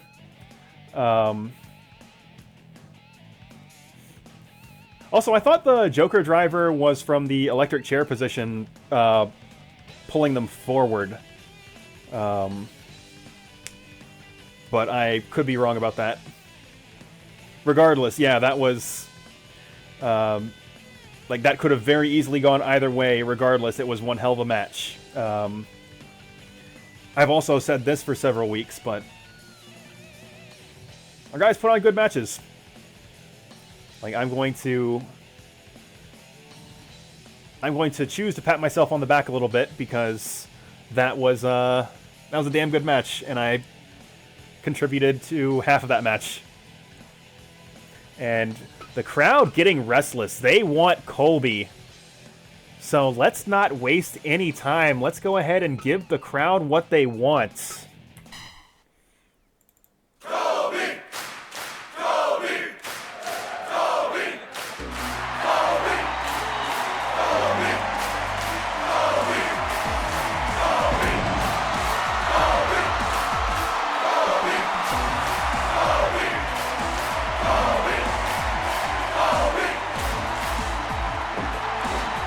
And COLBY, a fan favorite of Blake's House Wrestling. A man that has competed on and off since his Japanese excursion, but right now he's got to go head-to-head with Robert Walsh. Now,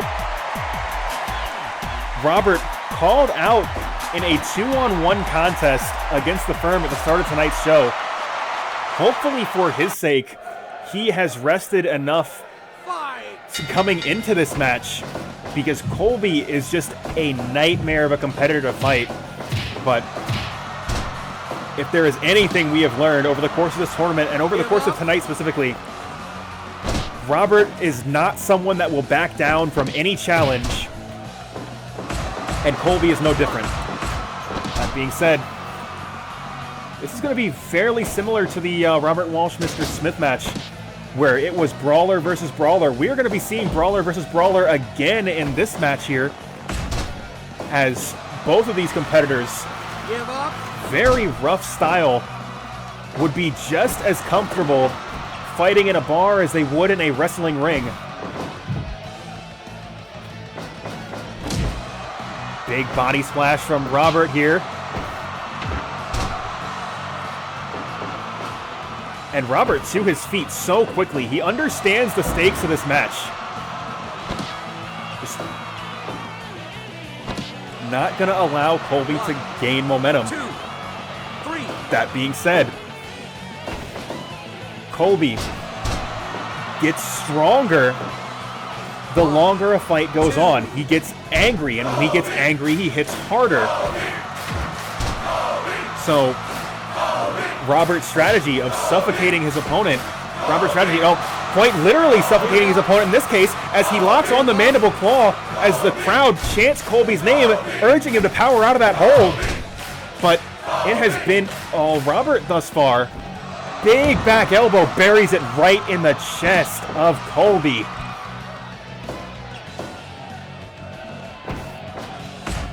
Big elbow to face. And Robert showing off a little bit for the hometown crowd here as he hits a big back elbow.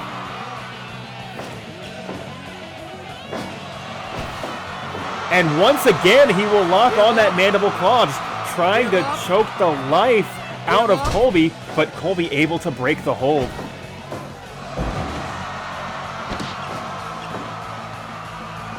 You gotta figure, if COLBY's going to get angry, if COLBY's going to get more physical, that has to happen soon. You saw last week how devastating that atomic lariat is if he's able to hit it, but if he's able to hit it is such a big question mark at this point in the match.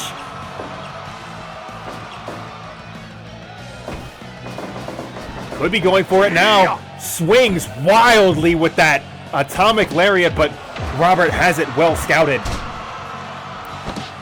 And once again, Robert Walsh with that chokehold, applying illegal leverage as Mario counts him down. He's got until 5. He gets to 4.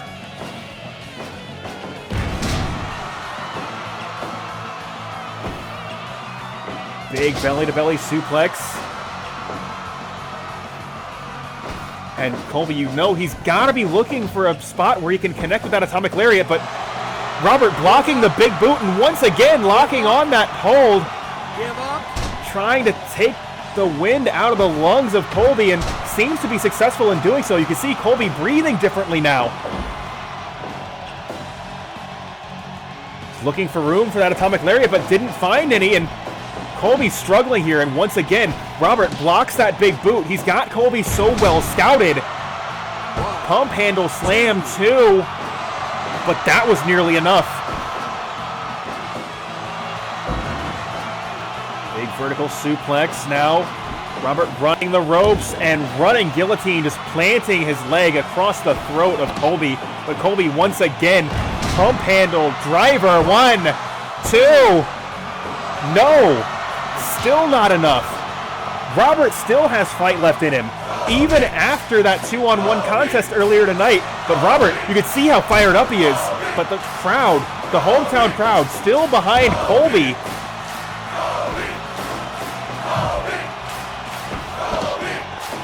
Colby once again, pump handle slam. He's got to be looking for that atomic lariat. Robert to his feet. Colby running the ropes. Gladiator! Cover! 1, 2. No!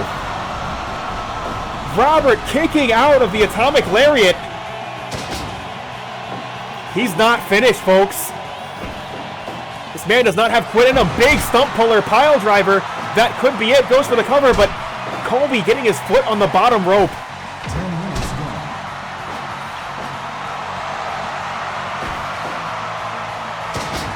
Once again, slamming Colby to the mat. Robert now trying to find an answer to Colby, as both men having great difficulty trying to figure out how to close this match out. Pump handle driver goes for the cover, but Robert barely able to get his foot on that second rope. You saw just how close he was. If he was just a fraction of an inch further away, he would not have been able to break that hold.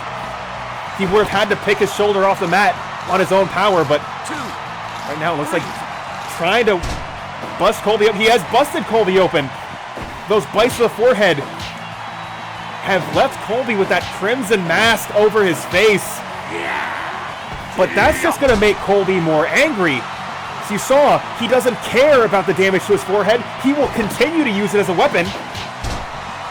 But it looks like Robert is taking that into account as he continues to work the head of Colby.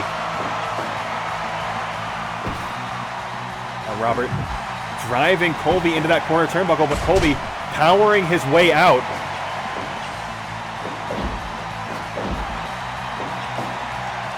Could be going for another atomic lariat, but Robert beating him to the punch, quite literally in this case. Another stump puller pile driver, and this time Colby is to his feet immediately. That has to be all instinct.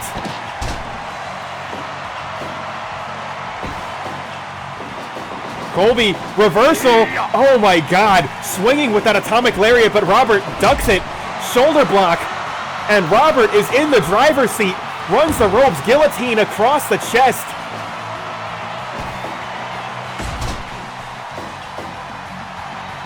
But Colby now slamming Robert into the mat as the crowd chants his name once again, but Robert clubbing blow to the back. And another hard shot to that busted open forehead of Colby as he continues to work him over.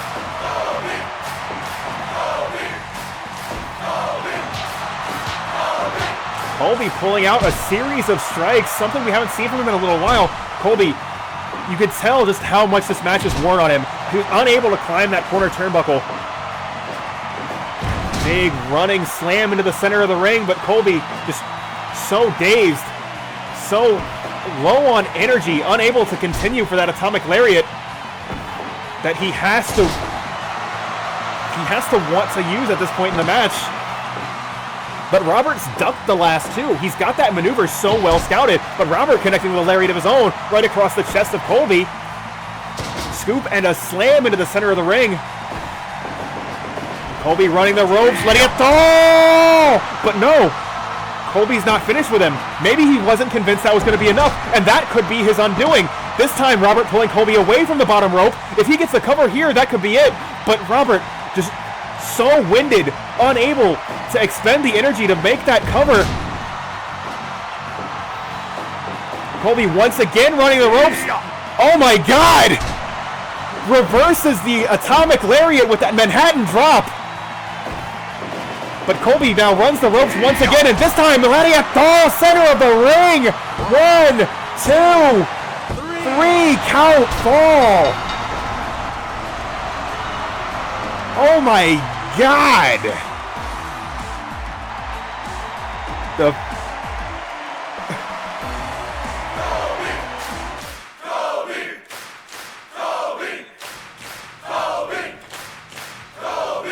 And COLBY somehow able to get the victory with that atomic lariat as the crowd chants his name.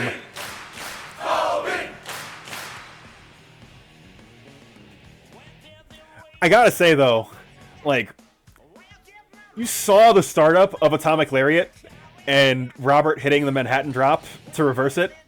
That was fucking incredible. And I have never seen that before in this game.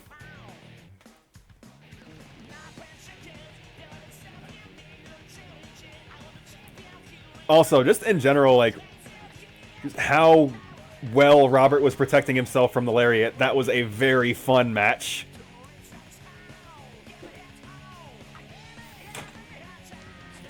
That being said, I understand you guys like COLBY, right? But I tried to get some sympathy on Robert by giving him that handicap match at the start of the show. But the chat is just all COLBY. You know, sometimes when you want to get the crowd to cheer Roman Reigns, they don't cheer Roman Reigns. And, you know, that's on me. But, one hell of a match.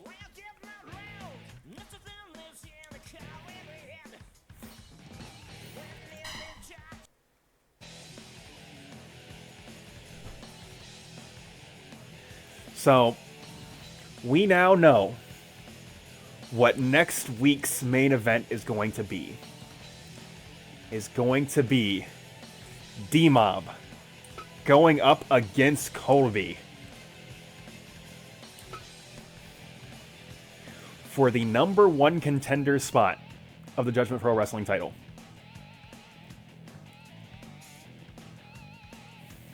I can't even begin to speculate what that match is going to look like, but I am certain it will be a slugfest. But that is going to have to wait until next week.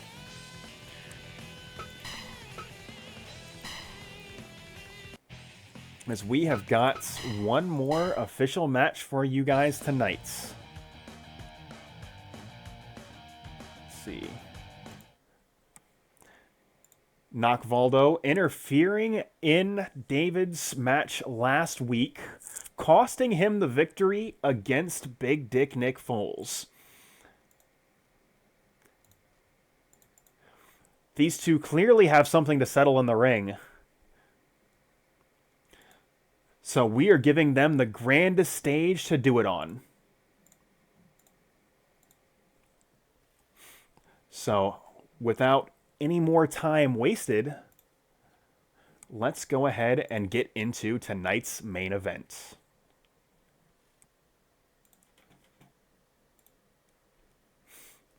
Sorry, Nick, just a fraction too late.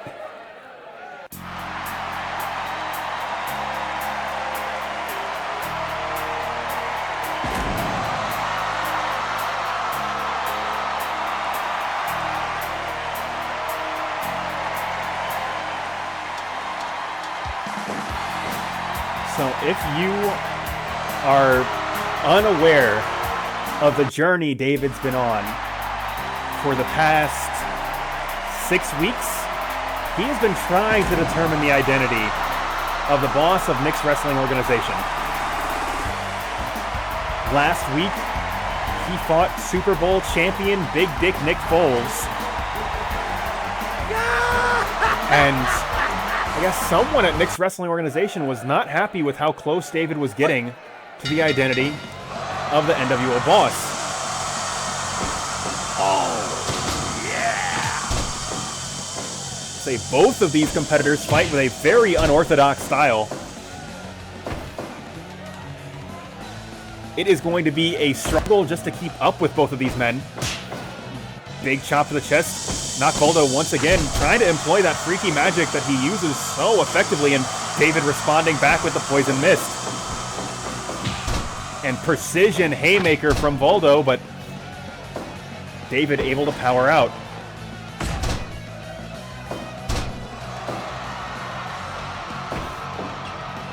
David reverses, but not Voldo. Protecting himself by grabbing the ropes there, not allowing David to continue that offensive effort, but David locking on that step over toe hold face lock. And uppercut right to the throat once again from Voldo. Said you are not going to be seeing wrestling from either of these two men. David powerbomb right into that orange Gatorade turnbuckle. And big body press one. Only one. And another precision haymaker from Voldo, and big falling headbutt right into the center of the ring.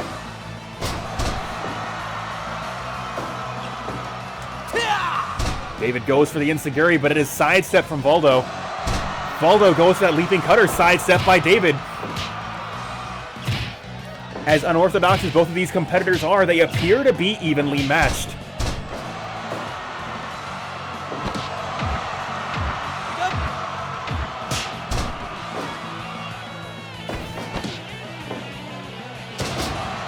And big jawbreaker from Voldo.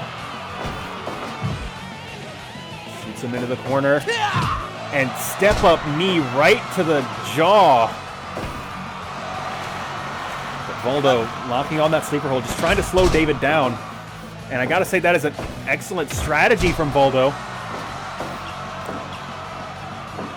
David's fighting style is absolutely manic. 5 minutes gone. David shooting Voldo into the corner. Big stalling Manhattan drop, and David taking a moment to take it all in as he rakes the face of Voldo with that foreign object. Rolls through, cover, 1, 2, only 2.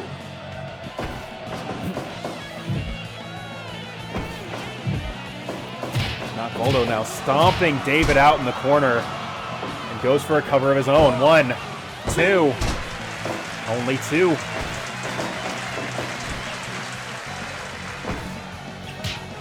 And hard shot to the side of the head from Voldo, and now just trying to stretch him out, trying to work the neck of David is Voldo. Big DDT right in the center of the ring, but Voldo not finished with him. Ooh, but David package pile driver planting Voldo right into the mat, but Voldo to his feet. But using the poison mist, but Voldo seems undeterred and spitting the flames of his own, and now, oh my god, that terrifying hold of Voldo's, and that nearly getting the victory right there. Pop-up powerbomb from David. David now running the ropes. Big boy senton right in the chest, and he will once again rake the face of Voldo. But that mask appears to be protective. He has not yet busted him open with that foreign object.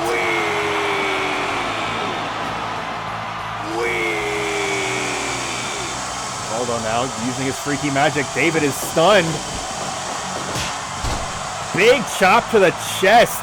David was ready for whatever Voldo had coming for him. Ooh. And David once again, package pile driver. And Insaguri to the back of the head. And once again, David just planted into the mat. That could be it. 1, 2, 3 count fall.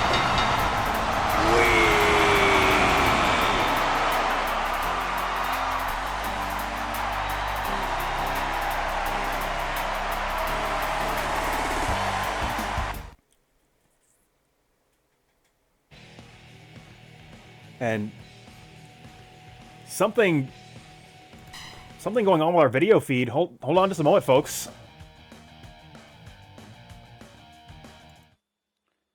You've waited long enough. David's search is almost finished. You'll finally figure out who the man in the shadows has been running NWO. It's almost as if there's been a mole in your company, a spy, an insider, somebody watching and listening, knowing every next step. Well, I guess it's time to tell you that it's me, Princeler. It's been me this entire time. And now that you know this, you might as well let all the renegades of NWO in to Blake's House Wrestling and have a wonderful time.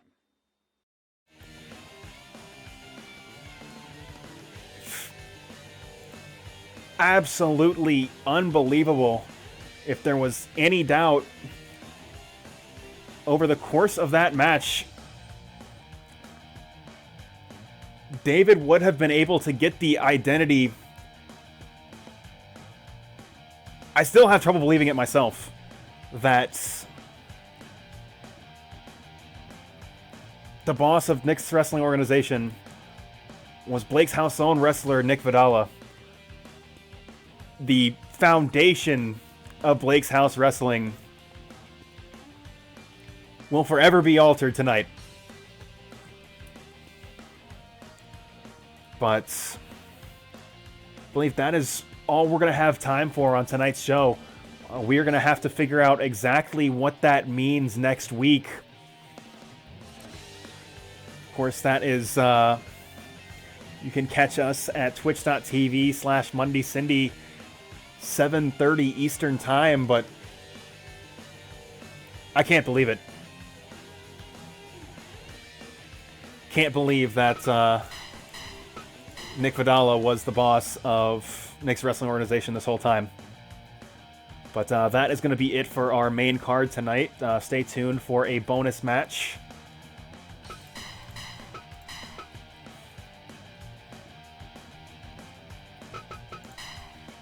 And yeah, so that is going to be the show tonight. So I guess three small things. Apologies, GK. The files did not work the way I thought they were going to work. Because that is how I was always told that edits with music are meant to be shared. But maybe it is I've got Windows 7 and you've got Windows 10 thing. And the file path is just like slightly different.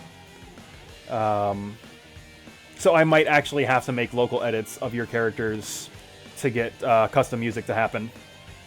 So apologies to you there. Likewise, James, you put a lot of work into that ring mat that we did not see this week because I forgot to subscribe to it before I went live. And also, so that main event, we were supposed to have a run-in. So, I have tried 4 times to get a run-in to happen. Right? It has worked exactly 1 time. So, it is so unreliable to get run-ins to set up angles. Actually, that reminds me. Let me make sure I turn that off. Cool. It is so unreliable to get run-ins to set up angles, and you guys have already said which match you want to see, so I'll go ahead and hit play on this, and I can hang out with you guys in the chat. Which is a shame, because it's such a useful tool.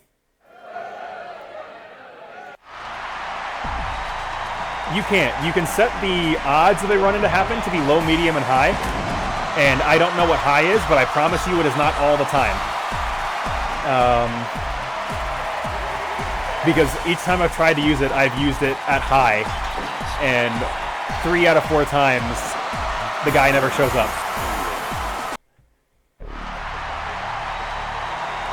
Like I said, it's a shame because it would be really useful to, like, hey, rivalries would matter more if somebody, like, can come into the match. There's probably a mod that does that. Honestly, that's the answer to, like, every quality of life thing that you probably don't like about this game and that I don't like about this game is there's a mod that fixes that thing. Yeah, like, we've been over this. Like, it is a thing I will probably have to do as, like, production value gets higher, like, more people start watching the stream. Like, I should just do those things. But... oh, cool. You have sent a thing that I can look at while this match plays.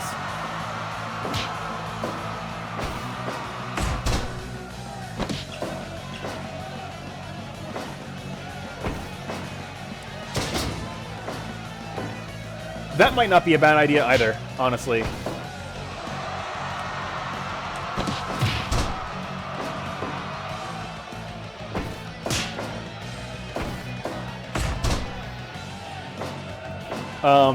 Yeah, these are all very good ideas.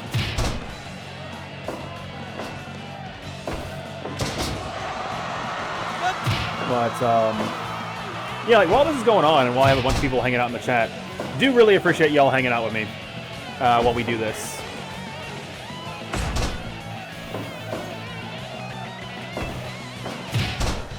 You did not run into the match, and I'm kind of mad about it.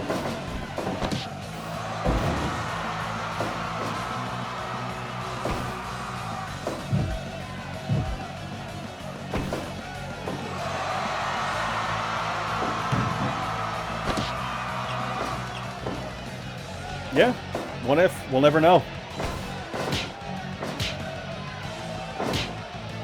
I guess, like, while we're, like, shooting the shit, and this is technically non-canon, that was kind of my original pitch for the Nock Voldo character, and, like, I know you and I spoke that, hey, you didn't really want to do that.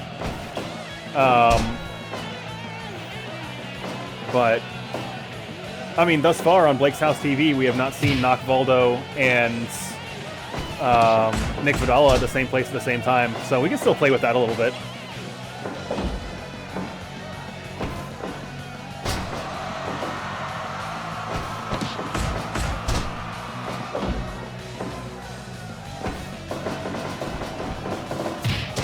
Yeah, Blake posted a link in the chat about how run-ins work, and honestly,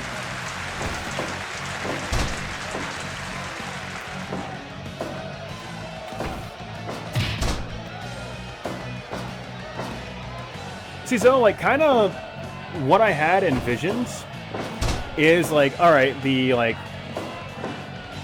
handful of us that are playing KOF, so that'd be you, me, Blake, Sterling, and Jamel, we can really throw into that as well, would make the most sense. Ooh, big jackhammer from Goldberg. But also, kind of another idea I had was just, because now we have a real trios division instead of, like, a made-up weird thing. Just throw people into trios matches and see what sticks. Because the reason I had you against Sterling last week is the week before, he beat you in a Fatal 4-Way. So, like, weird multi-man matches can kind of create rivalries, is the rationale I had there. But right now, like, Sterling is kind of off doing his own thing, so that doesn't work.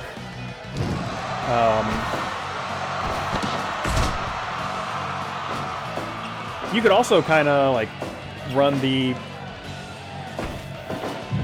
like, hey, you could fight guys from outside the promotion. There's a lot of things we can do. Just don't really have a, like, concrete idea. 2, 3.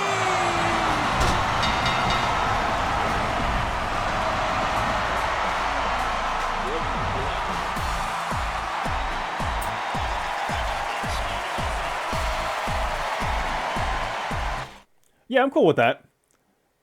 Because, like, what I will say, like, part of why you haven't seen a lot of people on TV is I don't have creative for them. Like, the last few weeks, the tournament has kind of gotten in front of everything else. But I kind of realized entirely too late I did a fucking Kofi Kingston with Terrell, where, like, alright, he's the biggest fucking babyface of the company, and then I've done fuck all with him since he's won the title. And I feel very bad about that, because WWE should feel bad about how they handled Kofi Kingston. And actually, shit, that gives me a fucking good idea, Zoe. So Colby's gimmick is, like, he's been on Japanese excursion, and with you frequenting trips to Japan, we could kind of play with that as an angle. Plus, like, in terms of characters in your, like, weight class in-game, Colby would be competitive matches. So off the top of my head, that makes sense, but we just kind of have to build up to it.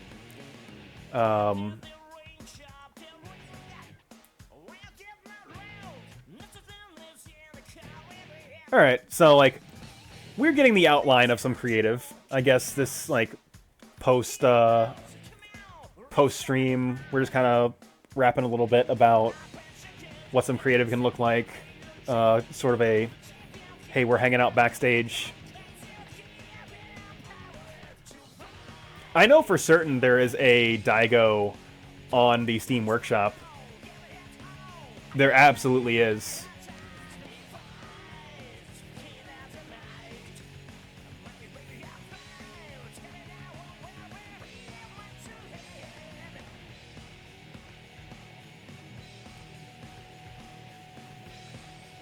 I know GK specifically, like, he is not remotely local to us. We could definitely do something on, we could do something, like, over Discord, and with screen share, that's, like, a super easy thing to do. So that might be an idea, depending on all four of our availability. But I think that's going to be it for me tonight. Let's see here. And GK, I will figure out how to make the music do the thing that you wanted it to do. Because I thought it was going to do the thing we wanted it to do, but here we are. So I guess I'll just do my regular close.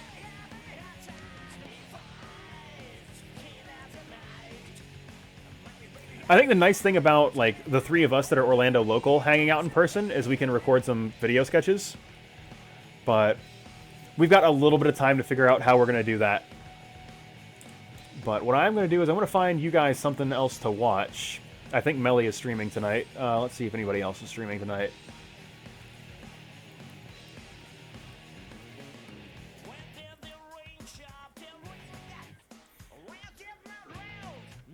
Yeah, like, I understand that as a fucking drive, my guy. Like, it's all good.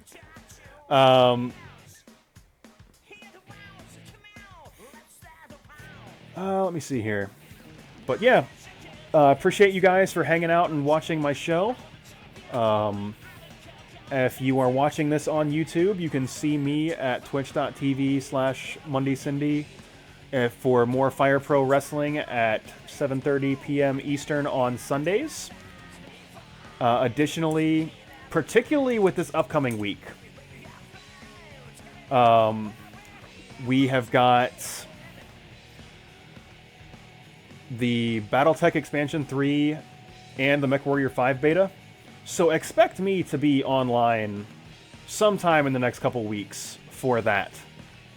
Assuming my computer doesn't catch fire when I try to play the MechWarrior 3 beta. But I think that's going to close out my show tonight.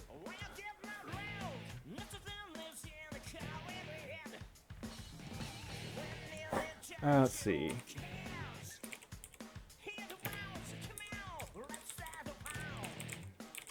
So, you guys... Oh, Blake, are you in the MechWarrior 5 beta?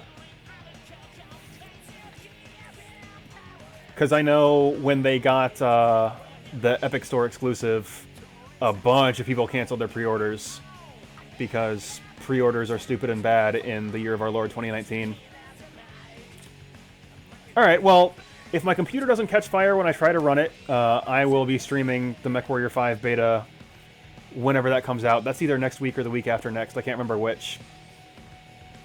The timing is super shitty because it is like the same week that Battletech Expansion 3 comes out, and I want to play both things. But it is what it is. I'm going to throw you guys at Melly. She is playing some Doom 2 mods. So if you guys want to hang out in there, cool. If not, I appreciate you guys coming and hanging out in my show.